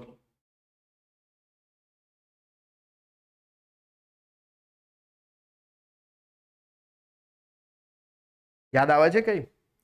મેં કોઈ એક પર્ટિક્યુલર વિડીયોમાં આનો એક શોર્ટકટ આપેલો છે, બરાબર. અને આના ઘણા બધા શોર્ટકટ તમને ઓનલાઈન મળી જશે. હું એવી આશા રાખું છું કે તમે એકવાર ટ્રાય કરો, હે ને. અને પછી જે છે હું તમને લાસ્ટમાં કહું, તમે એકવાર ટ્રાય કરી શકો કે ભાઈ આને કમેન્ટ પણ કરી શકો, બરાબર. બાકી તો તમે જે છે ઘણું બધું આમાં લખી શકો, પણ યાદ રહે એવું છે. શોર્ટકટ કરતા તો આપણે યાદ રાખી શકીએ ભાઈ સૌથી પહેલા બુધ આવે, પછી શુક્ર, પૃથ્વી, મંગળ, ગુરુ, શનિ, યુરેનસ, નેપચ્યુન. આની બધી ઇન્ફોર્મેશન હવે ધીમે ધીમે જોઈએ. તો સૌથી પહેલા સૂર્યની વાત કરીએ તો સૂર્ય જે છે મધ્યમ કદનો તારો છે. એવું નથી કે સૂર્ય જે છે બ્રહ્માંડમાં સૌથી મોટો તારો છે, મધ્યમ કદનો તારો છે જે સ્વયં પ્રકાશિત છે. તારો એને જ કહેવાય જે સ્વયં પ્રકાશિત હોય, બરાબર ને. તારામાંથી પોતાનું તેજ હોય અને પોતાના પરિવારના સભ્યોને પોતે પ્રકાશિત કરે. ધ્યાન આપજો કે ના કોઈ ગ્રહ કે કોઈ ઉપગ્રહને પોતાનું તેજ હોતું નથી ભાઈ, બરાબર. સૂર્યના જે છે રિફ્લેક્શનના કારણે જ સૂર્ય જ એમને પ્રકાશ પૂરો પાડે છે. સૂર્યનો વ્યાસ જે છે 13,92,000 કિલોમીટર છે, જે પૃથ્વીના વ્યાસ કરતા 109 ગણું છે. પૃથ્વીના વ્યાસ કરતા સૂર્યનો વ્યાસ જે છે 109 ગણો છે. તેનું ગુરુત્વાકર્ષણ બળ પૃથ્વીના ગુરુત્વાકર્ષણ બળ કરતા 28 ગણું વધારે છે અને ખૂબ જ જે છે ગરમ વાયુપિંડ છે. તેની સપાટીનું તાપમાન આશરે 6,000 સેલ્સિયસ અને તેના કેન્દ્રનું તાપમાન આશરે 1.5 કરોડ ડિગ્રી સેલ્સિયસ છે. પૃથ્વીના કેન્દ્રના ભાગમાં જે દબાણ અને ગરમી છે તેનાથી અનેક ગણું દબાણ અને ગરમી સૂર્યના કેન્દ્રમાં છે. તેથી અહીં થતી નાભિકીય પ્રક્રિયામાં સૂર્ય દ્રવ્યના હાઇડ્રોજન પરમાણુનું એકીકરણ થતા હિલિયમમાં રૂપાંતર થાય. જો આ પણ તમને ક્યારેક પૂછે કે સૂર્યની અંદર કઈ પ્રક્રિયા થાય છે, બરાબર, તો ઇંગ્લિશમાં તમે ફ્યુઝન અને ફિશન સાંભળ્યું હશે, બરાબર. ફ્યુઝન અને ફિશન સાંભળ્યું હશે. જ્યારે પણ જે છે કોઈ બે તત્વો જોડાય ને તો એને ફ્યુઝન કહેવામાં આવે. અને જ્યારે પણ કોઈ એક તત્વને તોડવામાં આવે અને બે અલગ અલગ તત્વો બને તો એને જે છે શું કહેવાય? ફિશન કહેવામાં આવે. તો ધ્યાન આપજો, અહીંયા શું થાય છે કે હાઇડ્રોજન જે છે એના બે પરમાણુઓ જોડાય છે, હાઇડ્રોજન પરમાણુનું એકીકરણ થાય છે. તો એકચ્યુઅલીમાં સૂર્યમાં જે છે ફ્યુઝન થાય છે. શું થાય છે? ફ્યુઝન, જોડાણ થાય છે અહીંયા. ક્લિયર? આ ધ્યાન આપજો. હંમેશા જોડાણ જે છે ને જેનો પરમાણુ ક્રમાંક નાનો હશે એવાનું જ થતું હશે. અને વિખંડન જેનો પરમાણુ ક્રમાંક સૌથી મોટો હશે એવું થતું હશે તો યુરેનિયમ છે એના બધા મોટા તત્વો છે, બરાબર, પરમાણુ ક્રમાંક એનો વધારે હોય તો ત્યાં જ વિખંડન થાય. અહીંયા જે છે સંલયન થાય. બીજો એક શબ્દ વાપરીએ તો સંલયન. તો જ્યારે ફ્યુઝન થાય, બરાબર, નાભિકીય પ્રક્રિયામાં સૂર્ય દ્રવ્યના હાઇડ્રોજન પરમાણુનું એકીકરણ થાય તો હિલિયમમાં રૂપાંતર થાય અને ઘણી બધી ઉર્જા છૂટી પડે. અને એ છૂટી પડતી ઉર્જા જે છે જે સૂર્યને જે છે આટલો ધગધગતા ગોળા તરીકે રાખે છે, એટલે કે પ્રચંડ ઉર્જા પેદા થાય છે. 12,000 અબજ ટન કોલસો બાળવાથી જેટલી ઉર્જા પેદા થાય તેટલી ઉર્જા સૂર્યમાંથી પ્રતિ સેકન્ડે પેદા થાય છે. અને એટલા માટે હાલમાં કોઈએ જે છે કોઈ દેશની અંદર એક સૂર્ય જે છે બનાવવામાં આવ્યો છે. આઈ થિંક 42 સેકન્ડ જેટલો જે છે એને સ્ટાર્ટ પણ કરવામાં આવ્યો હતો. અને જો આ એકચ્યુઅલીમાં જો કહેવાય ને કે જો એ હાઇપોથેસિસ સાચી પડી જાય, પ્રેક્ટિકલ થઈ જાય તો આપણે જે છે જે એનર્જીની જરૂરિયાત છે ને અથવા તો આટલી બધી જે ખેંચ પડે છે એ બધી જે છે ખતમ થઈ જાય. પણ વિચારો ને કે કેટલું તાપમાન, 12,000 અબજ ટન કોલસો બાળવાથી જેટલી ઉર્જા આપણને મળે એટલી એક જ સેકન્ડમાં સૂર્ય પેદા કરી દે છે. અને આ ઉર્જા વિકિરણ સ્વરૂપે અંતરિક્ષમાં ફેંકાય છે જે આપણા સુધી પણ પહોંચે છે. સૂર્યની જે સપાટી જે છે એને શું કહીએ છીએ? ફોટોસ્ફિયર કહેવાય. અને આ સૂર્યની સપાટી પર ફોટોસ્ફિયર પર દેખાતા કાળા ધબ્બાને આપણે સનસ્પોટ કહીએ છીએ, સૂર્ય કલંકો કહીએ છીએ. સૂર્ય કલંકો સૂર્ય સપાટી પર આવેલી ફાટ ખીણો છે એવું તમે કહીશો કે જેમાં સૂર્યની આંતરિક ગરમી બહાર આવે છે. કે સૂર્ય જે છે ગોળો છે, આપણને ખબર છે હવે કેન્દ્રમાં શું છે ભાઈ, કેન્દ્રમાં વધુ ગરમી છે. અને અહીંયા માનો કે કોઈ ફાટ ખીણ પડે તો અહીંયાથી ગરમી બહાર આવે. આપણે માનો કે પૃથ્વી પર વોલ્કેનો ફાટે તો વોલ્કેનોમાંથી મેઘમાં કેવો બહાર આવે? તો એ પ્રદેશો ગરમ હશે ને, જ્યાં જ્યાં એક્ટિવ વોલ્કેનો છે ત્યાં ગરમી વધારે હોય. તો આ જે ફાટ ખીણો ભલે એ કલંકો દેખાય છે, એ ટપકા દેખાય છે સૂર્ય પર, પરંતુ ત્યાં જે છે ગરમીનું પ્રમાણ ખૂબ હશે, કેમ કે આ બધી ફાટ ખીણો છે ને સૂર્યની આંતરિક ગરમી અહીંયાથી બહાર આવે છે. જ્યારે સૂર્ય કલંકોની સંખ્યા વધારે હોય એનો શું મતલબ સમજવાનો? કે જ્યારે સૂર્ય કલંકોની સંખ્યા વધારે હોય તો વધારે ગરમી લાગશે, ઓબ્વિયસલી છે ને, વધારે ફાટ ખીણો છે ને વધારે સૂર્યની ગરમી બહાર આવશે. સૂર્યની ફરતે 400 કિલોમીટર સુધીના તેજોમય આવરણને ફોટોસ્ફિયર કહેવામાં આવે છે. તેની બહારનો જે વિસ્તાર છે, જે તેજ પ્રકાશ જે ફેલાય છે એ વિસ્તારને આપણે ફોટોસ્ફિયર કહીએ છીએ. હાલમાં સૂર્ય તેની પૂર્ણ વિકસિત અવસ્થામાં છે. એવું અનુમાન છે કે સૂર્ય બીજા લગભગ 5 અબજ વર્ષો પછી નષ્ટ થશે. એટલે આપણે કોઈ ચિંતા છે નહીં, બરાબર ને? તો બીજા લગભગ 5 અબજ એટલે કે અહીંયા બિલિયન વર્ષો પછી નષ્ટ થશે. સૂર્ય આપણો ઉર્જાનો મુખ્ય સ્ત્રોત છે. સૂર્ય પૃથ્વીને જરૂરી ઉર્જા પૂરી પાડે છે. સજીવ સૃષ્ટિના ઉદ્ભવ અને ઉત્ક્રાંતિ માટે સૂર્ય જરૂરી છે. જુઓ, આપણે પૃથ્વી પર કોઈ પણ જીવની કોઈ પણ ઉર્જાની વાત કરીએ, સૂર્ય જે છે એનો પ્રાથમિક સ્ત્રોત છે. જો સૂર્ય બંધ થઈ જાય તો બધું ખતમ. તો સૂર્ય જે છે ઉર્જાનો પ્રાથમિક સ્ત્રોત છે, એમાંથી જ બધાને જે છે ઉર્જા પ્રાપ્ત થાય છે. હવે હું તમને થોડું કામ આપીશ. અહીંયા આપણે સૂર્યની આટલી બધી વાતો કરી, બરાબર, ફોટોસ્ફિયરની વાત કરી, આપણે ફોટો જે છે સ્ફિયર જે છે એની આસપાસના વિસ્તારની વાત કરી, કેન્દ્ર સપાટીના તાપમાનની વાત કરી, કેન્દ્રના તાપમાનની વાત કરી, સૂર્ય કલંકોની વાત કરી, ફાટખીણોની વાત કરી. હાલમાં ભારતે એક મિશન ચાલુ કર્યું છે, આદિત્ય L1. અને આદિત્ય L1 નું કામ શું છે? એનું કામ એ જ છે કે લાંગરાજ પોઈન્ટ ઉપર બેસીને શાંતિથી સૂર્યને જોયા કરવું, સૂર્યનું ઓબ્ઝર્વેશન કરવું. તો સૂર્યને ઓબ્ઝર્વેશન કરવા માટેના એના પાસે કયા કયા ટૂલ છે, કયા કયા મતલબ આપણે પેલોડ મોકલ્યા છે, અને સાથે એ કયા કયા સૂર્યના જે છે અવલોકન કરશે એ તમારે જે છે કમેન્ટમાં કહેવાનું છે. અને સાથે તમારી નોટ્સમાં પણ લખવાનું છે, જેથી કરંટ અફેરમાં પૂછાય તો આપણને આવડે. તો આદિત્ય L1 વિશે કેટલું લખવાનું છે ચલો હું કહી દઉં તમને કે ભાઈ આદિત્ય L1 તો આ ક્યારે છોડવામાં આવ્યું, ક્યાં છોડવામાં આવ્યું, ક્યારે જે છે પહોંચ્યું, આની અંદર જે છે પેલોડની સંખ્યા શું છે અને આનો ઓબ્જેક્ટિવ ઉદ્દેશ્ય શું છે, આટલું લખી નાખો. જો પરીક્ષામાં આમાંથી 1 માર્ક્સ તમને ના મળે તો મને કહેજો. અને આટલું કરતા કરતા તમને સૂર્ય વિશે પણ ખબર પડી જશે. આપણે સૂર્યનો જે છે ઓબ્ઝર્વેશન કરીશું તો સૂર્યની અંદર જે તમને માહિતી પ્રાપ્ત થશે, જેમ અહીંયા વાત કરી કે ફાટખીણો શું છે, સૂર્ય કલંકો શું છે, સૂર્યના અલગ અલગ લેયર શું છે, કયા લેયરનું આપણે એક્ઝેક્ટલી ઓબ્ઝર્વેશન કરવાનું છે, લાંગરાજ પોઈન્ટ શું છે, કેમ કે ક્યાં મોકલ્યું છે લાંગરાજ પોઈન્ટ ઉપર, તો લાંગરાજ પોઈન્ટ કોને કહેવાય, આ બધું તમે અહીંયા જે છે કરી શકશો. ચલો આગળ વધીએ. હવે વિશિષ્ટ આકાર અને દેખાવવાળા તથા લંબવૃત્તીય કક્ષામાં સૂર્યની આસપાસ ફરતા આકાશી પદાર્થોને ધૂમકેતુ કહેવામાં આવે છે, અને ઇંગ્લિશમાં કોમેટ્સ કહેવામાં આવે. આ એકચ્યુઅલીમાં શું હોય છે કે સૂર્યની આસપાસ ફરતો જે છે આપણે એક પૂંછડીયો તારો આવું સાંભળ્યું હશે તમે, બરાબર. પૃથ્વી પર જોતા ધૂમકેતુ પ્રકાશિત પુચ્છ ભાગ ધરાવતો હોવાથી તેને પૂંછડીયા તારા પણ કહેવામાં આવે છે.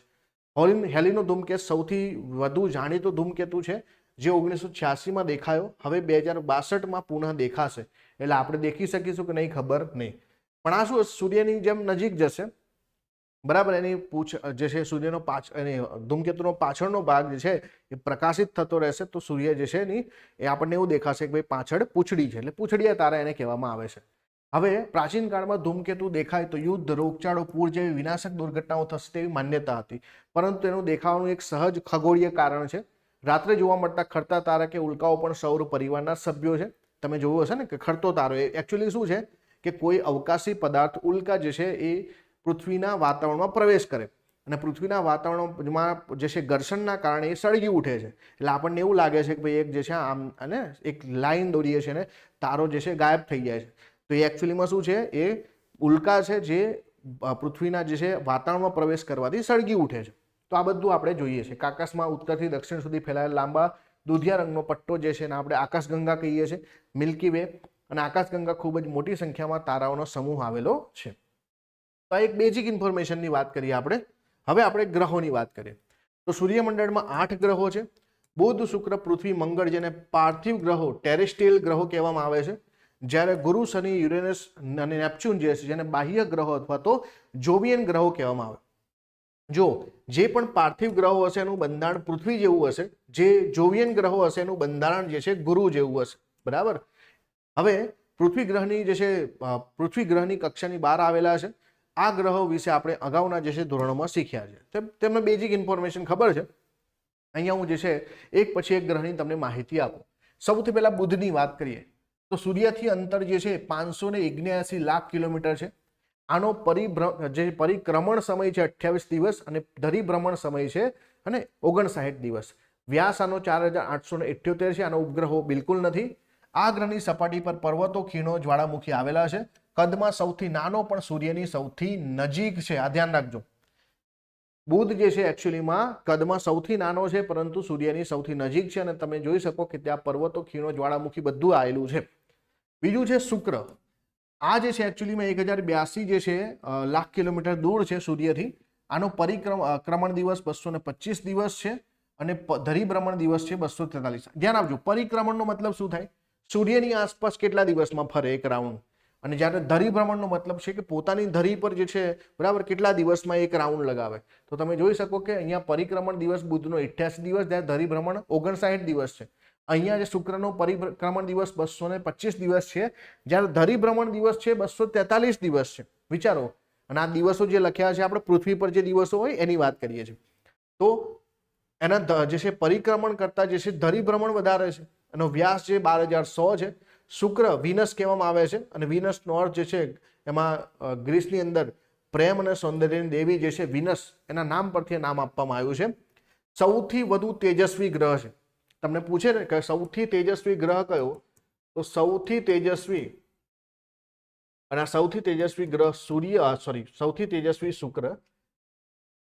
ઓકે, શુક્ર. અને એટલા માટે તમને જે છે આ જે ગ્રહ જે છે એ સવારે અને સાંજે પણ દેખાય છે. બીજું કે આનું પરિક્રમણ જે છે એ પશ્ચિમથી પૂર્વમાં થાય.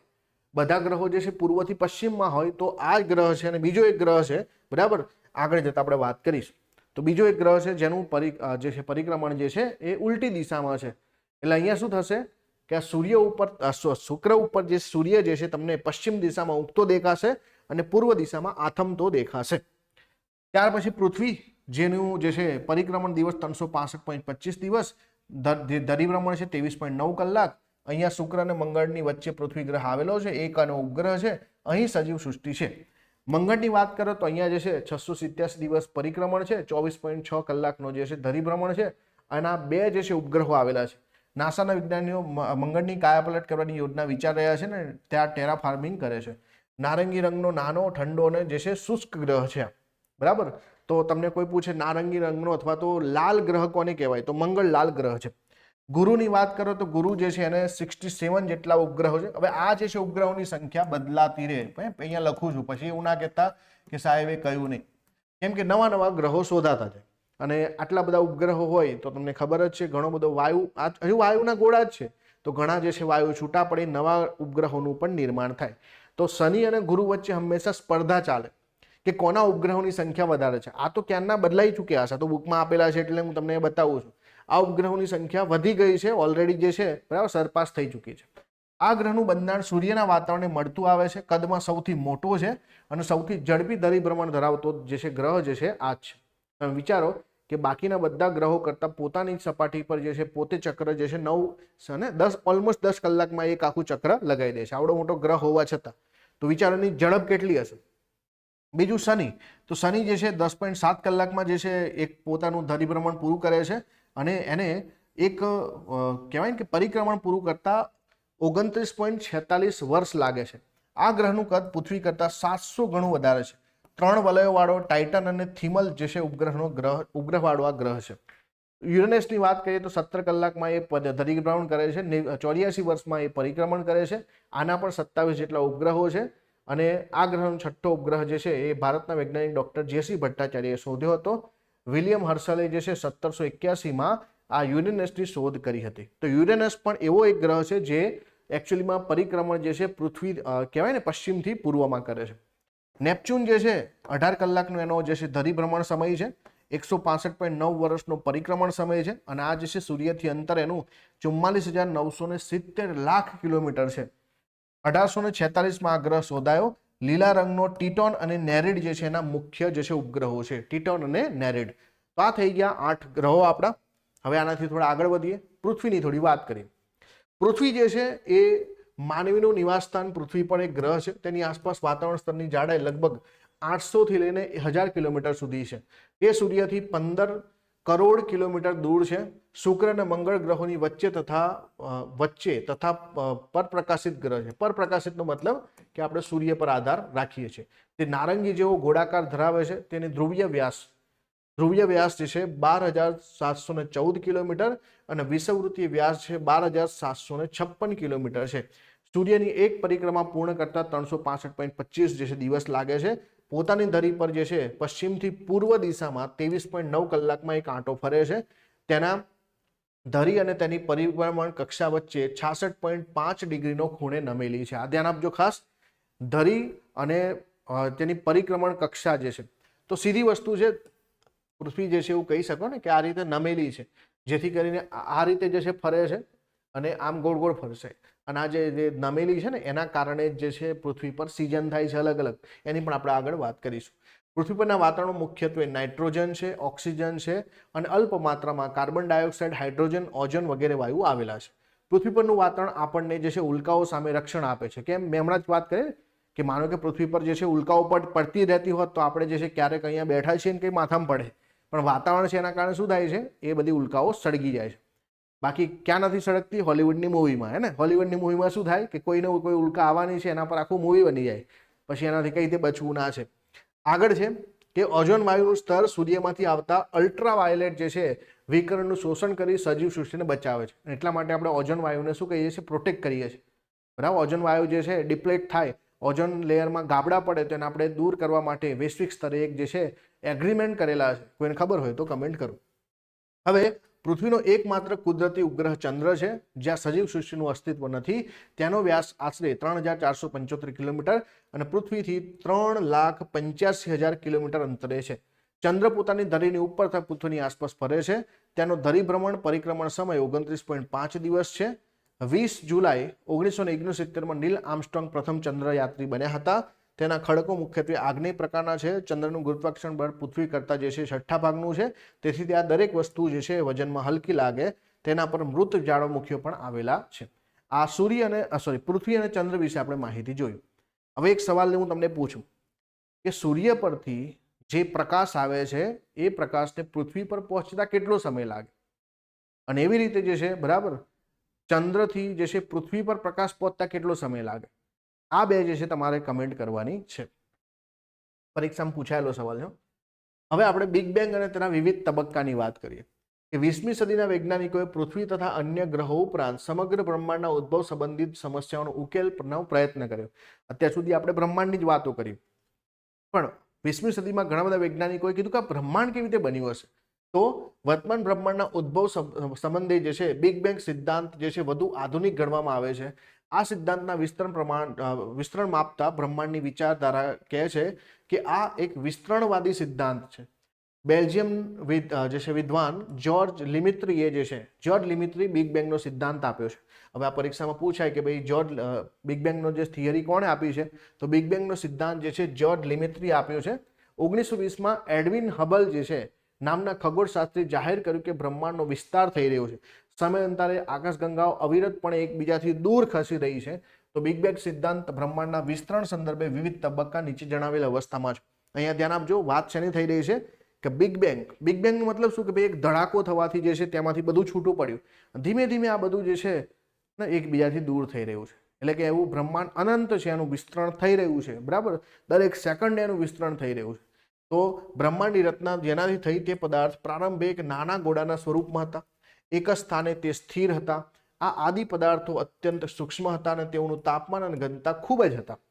હવે એક જ જે છે એક જ જગ્યા પર કેન્દ્રિત હશે. આ ખૂબ જ નાના ગોળામાં પ્રચંડ વિસ્ફોટ થાય છે, બેંગ થાય છે, બિગ બેંગ, મોટો વિસ્ફોટ થાય એટલે એને બિગ બેંગ કહેવામાં આવે છે. તો તેમાં રહેલા આદિ પદાર્થના કણો અંતરિક્ષમાં વિખરાઈ ગયા. આ બિગ બેંગની ઘટના આજથી લગભગ 13.7 અબજ વર્ષો પહેલા થઈ હશે. આ પ્રચંડ વિસ્ફોટ પછી 1 સેકન્ડ કરતાં અધિક સમયમાં આદિ પદાર્થોનું કણ અંતરિક્ષમાં ફેલાઈ જઈને બ્રહ્માંડનું વિસ્તરણ પામ્યા હશે. બ્રહ્માંડનું વિસ્તરણ આજે પણ ચાલુ છે, પરંતુ તેની ગતિ જે છે ધીમી પડી ગઈ છે. એવું કહેવાય કે એક જ સેકન્ડમાં આખું બ્રહ્માંડ બની ગયું હશે એ બિગ બેંગ થવાથી. પણ પછી શું થાય છે, ધીમે ધીમે એ બધા એકબીજાથી દૂર ખસતા જાય છે અને એનું વિસ્તરણ થતું જાય છે. બીજું કે બિગ બેંગ થતાની સાથે માત્ર 3 જ મિનિટમાં પ્રથમ પરમાણુની ઉત્પત્તિ થઈ હશે. બિગ બેંગ થયા બાદ આશરે 3 લાખ વર્ષ દરમિયાન તાપમાન 4500 ડિગ્રી કેલ્વિન સુધી નીચું આવી ગયું અને આણ્વિક પદાર્થોનું નિર્માણ થયું હશે. તો આટલું તાપમાન નીચું આવી ગયું હશે એવું માનવામાં આવે છે. હવે પૃથ્વીની ઉત્ક્રાંતિ વિશે વાત કરીએ. ઉદ્ભવની વાત કરીએ ને આપણે, પૃથ્વી કેવી રીતે બનીની વાત કરી. હવે એની અંદર જે છે કેવી રીતે જે છે ઇવોલ્યુશન થયું. તો ઇવોલ્યુશન અર્થની વાત કરીએ તો પૃથ્વી આજે જે સ્વરૂપમાં છે પહેલાં એવી તો હતી નહીં, બરાબર, ભૂતકાળમાં આવી નહોતી. પૃથ્વીનું વર્તમાન સ્વરૂપ તેના ક્રમિક વિકાસના અનેક યુગો પછી આપણને પ્રાપ્ત થયું છે. અત્યારે આપણે સરસ મજાથી પૃથ્વી પર જીવી શકીએ છીએ, એ એવું નહોતું. પૃથ્વીના ઉદ્ભવ સમયે અતિશય તપ્ત વાયુના ગોળા સ્વરૂપે હતી. પૃથ્વી પરનું વાતાવરણ હાઇડ્રોજન અને હિલિયમ વાયુનું બનેલું હતું. હવે જુઓ, જ્યારે પણ વાયુમય ગોળા હોય ને, તો વાયુમય ગોળામાં આ હાઇડ્રોજન, હિલિયમ, આ બધા વાયુનો પ્રભાવ સૌથી વધારે હોય. તો પહેલાં શું હતું, આવા જ વાયુઓ હતા. પરંતુ આજે પૃથ્વી જળ અને જીવજગતથી પણ સુશોભિત એક સુંદર જીવંત ગ્રહ છે. પૃથ્વીના આ રૂપ પરિવર્તન માટે અનેક ઘટનાઓ અને પ્રક્રિયાઓ જવાબદાર છે. પૃથ્વી સપાટીના હવાના આવરણને વાતાવરણ અને પૃથ્વી પરની વિશાળ જળરાશિને જલાવરણ કહીએ છીએ. હવે ઓબ્વિયસલી છે પૃથ્વી સપાટી પર 71% પાણી છે, એટલા માટે આ કેવો ગ્રહ છે ભાઈ, જલીય ગ્રહ છે. અને બીજા ગ્રહ પરથી જોતા આ જે છે બ્લુ દેખાય છે, તો બ્લુ પ્લેનેટ પણ જે છે આપણે આને કહીએ છીએ. આનું નીલ ગ્રહ કેમ કહેવામાં આવે છે, એનું કારણ પણ આ છે ને કે પૃથ્વી પર 71% પાણી છે અને આ 71% પાણીના કારણે આને જલીય ગ્રહ પણ કહેવામાં આવે છે. અને આના જ કારણે જે છે આપણા પૃથ્વી પર એવું કહેવાય ને કે ભાઈ આ જીવસૃષ્ટિ પોસિબલ છે. વાતાવરણમાં રહેલા ઓક્સિજન અને નાઇટ્રોજન વાયુઓ જીવસૃષ્ટિને જીવંત રાખે છે. પૃથ્વી સપાટીનું ઘન આવરણ જે માટીના સ્તરો કે ખડકો સ્તરનું બનેલું છે તેને મૃદાવરણ કહીએ છીએ. મૃદાવરણ એટલે આપણે જેના ઉપર ટક્યા છીએ, જેના ઉપર ખેતી કરીએ છીએ, આ બધું મૃદાવરણ છે. વાતાવરણ, જલાવરણ, મૃદાવરણ, આ ત્રણેય આવરણો જુદી જુદી જીવસૃષ્ટિ અસ્તિત્વ ધરાવે છે. સમગ્ર જીવસૃષ્ટિને સાંકળતા આવરણને જીવાવરણ કહીએ આપણે. હવે જો આગળના ચેપ્ટરમાં આપણે વાત કરી હતી કે આપણે ફિઝિકલ જીઓગ્રાફીની અંદર 5 અલગ અલગ જે છે શાખાઓ પાડીને અભ્યાસ કરવાનો, તેમાં આપણે આ મૃદાવરણની પણ વાત કરી, જીવાવરણની પણ વાત કરી ને બધી વાતો આપણે કરેલી છે. હવે આગળ વધીએ. મૃદાવરણની સરેરાશ જે છે 33 કિલોમીટરની જાડાઈ ધરાવે છે. માનો કે આ પૃથ્વી છે, તો પૃથ્વીનો જે ઉપરનો પોપડો છે ને એની જે છે કહેવાય કે ભાઈ સરેરાશ જાડાઈ જે છે 33 કિલોમીટર છે. હવે સરેરાશ કેમ? જો માનો કે અહીંયા સમુદ્ર હશે તો સમુદ્રમાં એની ઊંડાઈ જે છે ક્યાંક ને ક્યાંક ઓછી હશે, પણ જો પર્વત હશે તો ત્યાં જાડાઈ વધારે હશે. તો એવરેજ જે છે 33 કિલોમીટરની જાડાઈ છે મૃદાવરણની. પૃથ્વીની ઘન સપાટીથી ભૂકેન્દ્ર તરફ જતા સામાન્ય રીતે દર 32 મીટરની ઊંડાઈએ 1 ડિગ્રી સેલ્સિયસ તાપમાન વધે છે. જેમ નીચે જશો તમે અને 32 મીટર નીચે જાઓ એટલે તમારું સીધું 1 ડિગ્રી સેલ્સિયસ તાપમાન જે છે એ શું થાય છે, વધે છે, હે ને. નીચે જશો તો તાપમાન વધશે. આ એરો શું બતાવે છે, તમે જેમ ભૂકેન્દ્ર તરફ જશો તો તમારું તાપમાન 1 ડિગ્રી સેલ્સિયસ વધે. ઓબ્વિયસલી છે ને. વાને છે ને બહુ સરસ મજાના એક્ઝામ્પલથી સમજીએ કે પૃથ્વીનું ઉપરનું જે છે પોપડો ઠંડો પડી ગયો, નીચે વચ્ચેનો પ્રદેશ કેમ ગરમ છે. તો માનો કે તમે જે છે ભજીયું ખાધું છે, ભજીયું, એ પણ એવું જ હોય ને, આપણે તળીએ તો શું થાય, ઉપરની સપાટી જે છે બાહ્ય વાતાવરણના કારણે ફટાફટ ઠંડુ થઈ જાય, પણ એમને તમે અંદરથી તોડો તો ગરમ ગરમ હોય. તો આવું પણ છે ને કે ઉપર જે છે એ પોપડો ઠરી ગયો, તો જે અંદરની ગરમી હતી એને નીકળવાનો સમય મળ્યો નહીં, તો એ હજુ પણ ગરમ છે. તો અંદર જે છે લાવા છે, ધગધગતા લાવા છે, અને બહાર જે છે એ કેવું છે ભાઈ, બહારનો પ્રદેશ જે છે એ ક્યાંક ને ક્યાંક એનું ઘનીકરણ થઈ ગયું છે. ચલો, હવે પૃથ્વી સપાટીના નજીકના ભાગમાં પ્રસ્તર ખડકોનું પાતળું સ્તર છે, તેને બે પેટા વિભાગમાં આપણે વહેંચીએ છીએ. જે ભૂકવચ છે એને શિયાલ કહેવામાં આવે છે, અને ભૂરસ છે એને જે છે બરાબર સીમા કહેવામાં આવે છે. હવે જો સમજો, સાઈમા અથવા સીમા, ઉપરનું સ્તર હશે બરાબર, એને આપણે શું કહીશું, ઉપરનું સ્તર હશે જે ભૂકવચ છે એ શિયાલ કહીશું. તો અહીંયા બે શબ્દો છે ને, એસઆઈ અને એલ, જ્યારે વચ્ચેનો પ્રદેશ હશે એને આપણે એસઆઈ અને એમએ કહીશું, તો આ જે છે સાઈમા અથવા સીમા બનશે. તો શિયાલ સ્તર જે છે, આ શિયાલ સ્તર છે ગ્રેનાઇટ ખડકોનું, અને સાઈમા સ્તર જે છે એ બેસાલ્ટ ખડકોનું છે. હવે બેસાલ્ટ જે છે એ શું છે, આ બધા જે છે આગ્નેય ખડકના જે છે પ્રકારો છે. તો ધ્યાન આપજો, ગ્રેનાઇટ ખડકોનું અને સાઈમા સ્તર જે છે બેસાલ્ટ ખડકોનું બનેલું છે. મૃદાવરણ નીચે આશરે 2880 કિલોમીટરની ઊંડાઈ સુધી મેન્ટલ કે મિશ્રાવરણ છે, તેને ભૂરસ પણ કહેવામાં આવે છે. અને મિશ્રાવરણની પૃથ્વીની કેન્દ્ર સુધીનો જે વિસ્તાર છે એને ભૂગર્ભ કહેવામાં આવે, એટલે કે કોર કહેવામાં આવે. તો સીધી વસ્તુ છે, ઉપર જે છે આપણું મૃદાવરણ છે, પછી જે છે એની નીચે જે છે મિશ્રાવરણ મેન્ટલ છે, અને નીચે જે છે કોર છે. તો પૃથ્વીને આપણે 3 ભાગમાં વહેંચી શકીએ. દાખલા તરીકે હું આને જ વહેંચવાનો તમારી સામે જે છે બતાવું, બરાબર. તો આ જે છે આપણી પૃથ્વી છે, તો ઉપરનો જે પ્રદેશ છે આપણે એને શું કહ્યું છે કે ભાઈ આ આપણા માટે જે છે એ શું છે, મૃદાવરણ છે, બરાબર. તો મૃદાવરણ જે છે એની નીચે શું હશે, તો એની નીચે જે છે એક બીજો પ્રદેશ છે જેને આપણે મેન્ટલ કહીશું, બરાબર, મિશ્રાવરણ, અને અંદરનો ભાગ જેને કોર કહીશું. તો આ રીતે પૃથ્વીના જે છે 3 ભાગમાં વહેંચેલી છે. તેને કેન્દ્રીય ધાતુપિંડ પણ કહેવામાં આવે છે. તેનો વ્યાસ 6020 કિલોમીટર છે. આ સ્તરમાં નિકલ અને લોખંડની ખનિજ દ્રવ્યો મુખ્ય હોવા તેને જે છે નિફે પણ કહેવામાં આવે. આ વચ્ચેનો પ્રદેશ થઈ ગયો ને એ નિફે થઈ ગયો. નિફે કેમ કે ત્યાં નિકલ અને લોખંડનું પ્રમાણ, ફેરસનું પ્રમાણ વધારે છે. પૃથ્વીના ગુરુત્વાકર્ષણ કે ચુંબકીય કે બળ આ ધાતુપિંડના આભારી છે. વિચારો તમે કે ભલે અહીંયા વિસ્તાર તમને નાનો દેખાય છે, પણ એનું જે છે ઘનતા સૌથી વધારે હશે, અને ઘનતા વધારે હશે તો જે પણ આ એકચ્યુઅલ ચુંબકીય બળ ને ગુરુત્વાકર્ષણ બળ જે છે આના આધારિત છે. ભૂગર્ભમાં થતી ભૂ સંચલન જે છે પ્રક્રિયા અને આંતરક્રિયાના પરિણામે ખંડો, મહાસાગર, પર્વતો, ઉચ્ચ પ્રદેશ, ફાટખીણો, કિનારાના ભાગો વગેરે જે છે ભૂમિ સ્વરૂપે રચાય છે. હવે અહીંયા તો તમને ખાલી એક જે છે અને હાઇલાઇટ આપેલી છે. આપણે આગળ એ પણ ભણીશું કે કેવી રીતે જે ખંડનું નિર્માણ થયું, મહાસાગર નિર્માણ કેવી રીતે થયું, આગળના ચેપ્ટરમાં પણ ભણવાનું છે. તો વાતાવરણ અને જલાવરણનો ઉદ્ભવની ઉત્ક્રાંતિની અહીંયા વાત કરવામાં આવી છે. અલગ અલગ અવસ્થાઓ તમને સમજાવી છે કે પ્રથમ અવસ્થામાં પૃથ્વી પરના પ્રારંભિક વાતાવરણમાં હાઇડ્રોજન, હિલિયમ વાયુઓ વિશેષ પ્રમાણમાં હતા. મેં પહેલા કીધું કે ભાઈ જ્યારે વાયુ ગોળો હોય ત્યારે હાઇડ્રોજન, હિલિયમ જ હોય, અને અત્યારે સૂર્યમાં જુઓ, ગુરુમાં જુઓ, કોઈ પણ ત્યાં તમને સૂર્યના જેવું જ વાતાવરણ જોવા મળશે. તો હાઇડ્રોજન, હિલિયમ વાયુઓ જ હશે. હવે સૂર્યના સૌર પવનના કારણે પૃથ્વી પર આદિકાલીન વાયુઓ દૂર થઈ ગયા, અને વાતાવરણની જે છે ઉત્ક્રાંતિની આ પ્રથમ અવસ્થા હતી. સૂર્ય જે છે આ બધા વાયુઓ પોતાની તરફ ખેંચી લીધા. દ્વિતીય અવસ્થામાં શું થશે કે પૃથ્વી સમયાંતરે ઠંડી થવા લાગી, પરિણામે તેની અંદરના વાયુ અને પાણીની વરાળ જે બહાર નીકળવા લાગ્યા. આ પ્રક્રિયાને વાયુ ઉત્સર્જન કહેવામાં આવે છે. આ અવસ્થા દરમિયાન પાણીની વરાળ, nitrogen, carbon dioxide, methane, ammonia વાયુનું પ્રમાણ વિશેષ હતું. જ્વાળામુખીના પ્રસ્ફોટનના કારણે વાતાવરણમાં પાણીની વરાળ અને અન્ય વાયુનું પ્રમાણ જે છે વધતું જ રહ્યું. તો જુઓ, હાઇડ્રોજન, હિલિયમ રિપ્લેસ થઈ ગયા કોનાથી? પાણીની વરાળથી, નાઇટ્રોજનથી, કાર્બન ડાયોક્સાઇડથી, મિથેન, એમોનિયા વાયુથી રિપ્લેસ થયા બીજી અવસ્થામાં. ત્રીજી અવસ્થામાં શું થશે કે ભાઈ આ અવસ્થામાં પૃથ્વી ઠંડી પડવાના કારણે વરાળનું શું થઈ ગયું ભાઈ, ઘનીકરણ પોસિબલ બન્યું. અને ઘનીકરણ પોસિબલ બન્યું તો શું થશે, આપણે અત્યારે વરાળ જે છે ઘન થઈ જાય તો શું થશે ભાઈ કે ભાઈ પૃથ્વી પર જે છે વૃષ્ટિ થશે, વરસાદ થશે, અને એના કારણે જે છે વાતાવરણમાં રહેલો કાર્બન ડાયોક્સાઇડ વૃષ્ટિ જળમાં ભળી જવાના કારણે પૃથ્વી પરનું તાપમાન જે છે ઘટવા લાગ્યું, અને મુશળધાર વરસાદ થવા લાગ્યો. આ વરસાદનું પાણી પૃથ્વી સપાટી પરના ઊંડી અને વિશાળ ગર્તોમાં જે છે એકઠું થવાના કારણે સાગરો અને મહાસાગર રચાયા. પૃથ્વીના ઉદ્ભવ પછી 50 કરોડ વર્ષ બાદ મહાસાગરો રચાયા એવું કહેવામાં આવે છે. તે પછી કરોડો વર્ષ પછી જીવસૃષ્ટિનો ઉત્ક્રાંતિનો આરંભ થયો. પ્રકાશ સંશ્લેષણની પ્રક્રિયા આજથી 250 થી 500 કરોડ વર્ષ પહેલા વિકસી. લાંબા સમય સુધી સજીવો ફક્ત મહાસાગરો સુધી સીમિત રહ્યા. તમને પરીક્ષામાં ક્યારેક આવો સવાલ પૂછાય, ઇવન જીપીએસસી આવો સવાલ પૂછ્યો કે પૃથ્વી સપાટી પર જીવોની સૌપ્રથમ જે છે ઉત્ક્રાંતિ અથવા તો જે ઉદ્ભવ ક્યાં થયો હશે, તો પાણીમાં થયો હશે. અને જીવો પહેલા સૌથી પહેલા પાણીમાં વિકસ્યા છે. પ્રકાશ સંશ્લેષણ પછી થયું અને એના કારણે વાતાવરણમાં ઓક્સિજનનું પ્રમાણ ધીમે ધીમે વધ્યું. મહાસાગરો ધીમે ધીમે ઓક્સિજનથી સંતૃપ્ત બન્યા. વાતાવરણમાં ઓક્સિજન વાયુની માત્રા 200 કરોડ વર્ષ પહેલા પ્રમાણસર બની. અને પ્રમાણસર બની એનો મતલબ કે હવે જીવ માટે જે છે પોસિબલ બની છે.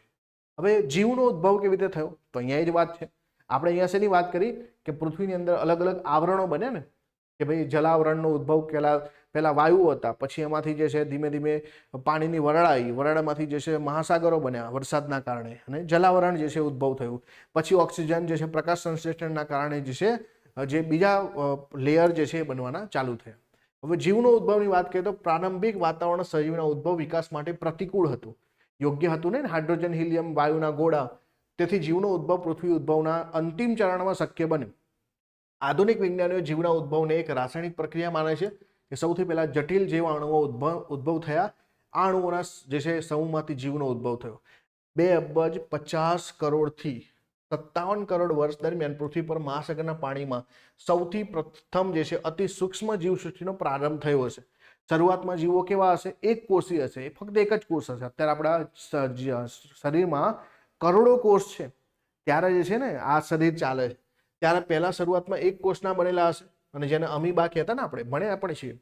અતિ સૂક્ષ્મ જે છે જીવો હાડકા વગરના લોચા જેવા હતા. સમયાંતરે કોમળ હાડકાવાળા પ્રાણીઓમાંથી જે છે કરોડરજ્જુ બની. જડબા વગરના કરચલા જેવો જીવોનો ઉદ્ભવ થયો. પછી વનસ્પતિ સૃષ્ટિના વિકાસને પણ કરોડો વર્ષ લાગ્યા હશે. સૌપ્રથમ મહાસાગરમાં લીલ શેવાળ, પછી જમીન પર ઘાસ અને નાના છોડ, અને કાલક્રમ જે છે ફૂલવાળા છોડ, વેલા, વૃક્ષોની ઉત્પત્તિ થઈ. ત્યાર પછી ધીમે ધીમે કરોડરજ્જુવાળા, ડોક તથા પૂંછડીવાળા પ્રાણીઓનો વિકાસ થયો. ત્યાર પછી શારીરિક રચનામાં ધીમે ધીમે ફેરફાર થયો. મહાકાય જે છે પક્ષીઓ, મહાકાય જે છે ધરાવતા ડાયનોસોરનો ઉદ્ભવ થયો. જમીન પરનું વાતાવરણ અનુકૂળ બનતા જે છે આંચળવાળા પ્રાણીઓ અસ્તિત્વમાં આવ્યા. આ પ્રાણીઓ ઈંડા મૂકવાના બદલે બચ્ચાને જન્મ આપવા લાગ્યા. બચ્ચાના જન્મ પછી તેઓ જે તેની સંભાળ લેતા થયા. આશરે 4 કરોડ વર્ષ પહેલા વાનની ઉત્પત્તિ થઈ. કાળક્રમે ચિમ્પાન્જી, ગોરિલા, બબૂન આ પ્રકારના વિકસિત મગજવાળા પ્રાણીઓની ઉત્પત્તિ થઈ. વિકસિત વાનરના લક્ષણો માનવને મળતા આવતા હોવાથી વિદ્વાનોએ તેમને અર્ધમાનવ કે કપિમાનવ પણ કહ્યા છે. તો ધીમે ધીમે જે છે માનવની રચના પણ અહીંયાથી આપણને જોવા મળે. તો જુઓ, આ રીતે ઉદ્ભવ થયો છે.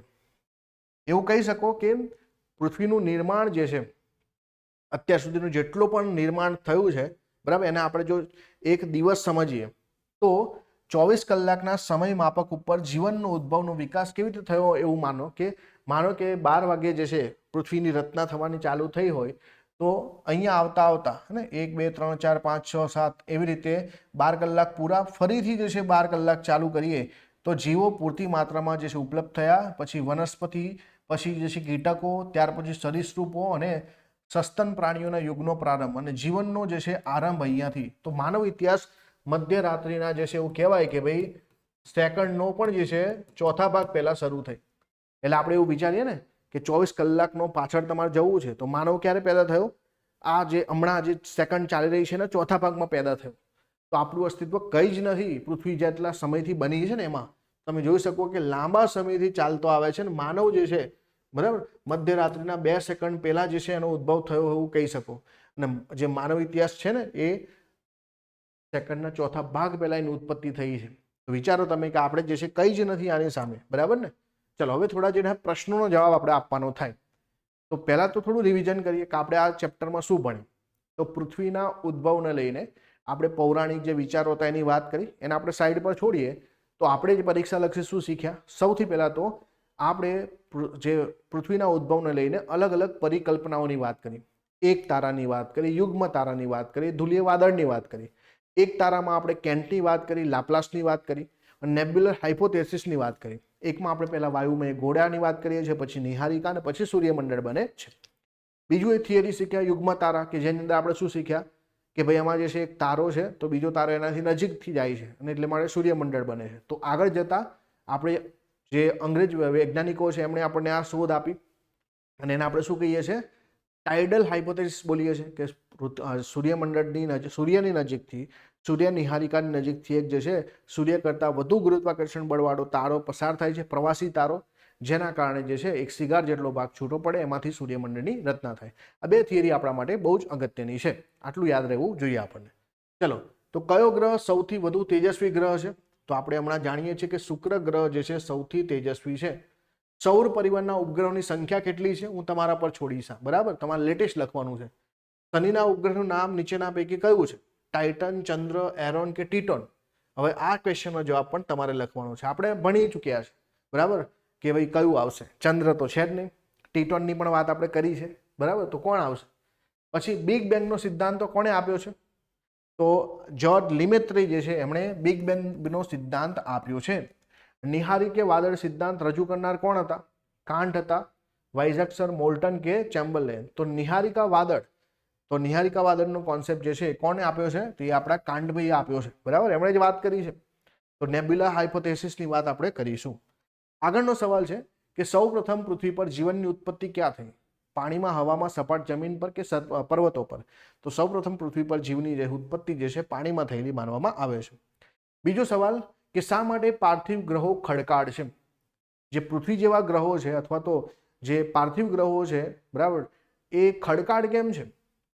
તો ટેરેસ્ટ્રિયલ પ્લેનેટ જે છે રોકી કેમ છે? તો ઓબ્વિયસલી છે કે ભાઈ આ ગ્રહો એક તો નાના છે અને એમની પાસે જે ગેસનું આવરણ જે છે એ છૂટી ગયું છે. સૂર્યના ગુરુત્વાકર્ષણ બળના કારણે જે છે એમને પોતાની સાથે જકડી ના રાખી શક્યા. તો બંને કારણો જવાબદાર છે.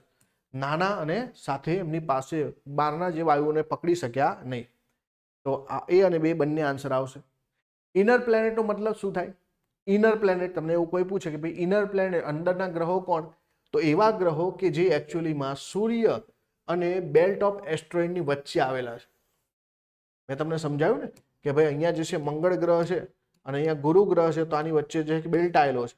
તો આના અંદરના સૂર્ય અને જે છે આ એસ્ટ્રોઇડ બેલ્ટ, આ બંને વચ્ચેનો જે ગ્રહો છે એને આપણે જોવિયન ગ્રહો, સોરી, આને આપણે શું કહીએ છીએ? પાર્થિવ ગ્રહો બોલીએ છીએ, ટેરેસ્ટ્રિયલ પ્લેનેટ બોલીએ છીએ, ઇનર જે છે પ્લેનેટ બોલીએ છીએ. તો આન્સર શું આવશે? ઓપ્શન નંબર બી આવશે. ક્લિયર? તો આ થઈ ગયું આપણું આ ચેપ્ટર. આ ચેપ્ટર મેં તમને બહુ ડિટેલમાં સમજાવવાનો પ્રયત્ન કર્યો છે. હવે તમે એકવાર જે છે બુકમાંથી વાંચશો તમને ખ્યાલ આવશે. બીજું તમારે અહીંયા સ્ટડી શું કરવાની છે, કમેન્ટ શું કરવાની છે એ પણ તમે જોઈ લેજો વિડીયોમાં. પણ ફરીથી આદિત્ય એલ1 વિશે ભણી લેજો. સાથે સૂર્યમંડળના દરેકે દરેક ગ્રહ વિશે તમારે ભણી લેવાનું છે અને ઉપગ્રહના નામ યાદ રાખી લેવાના છે. તો પરીક્ષામાં જોડકા સ્વરૂપમાં પૂછાય આપણને, તો પણ આપણને યાદ રહે કે ભાઈ આ તરફ ગ્રહ આપેલા હોય, આ તરફ ઉપગ્રહ આપેલા હોય, તો જોડકા સ્વરૂપ આપણે જોડી શકીએ. All the best. Thank you.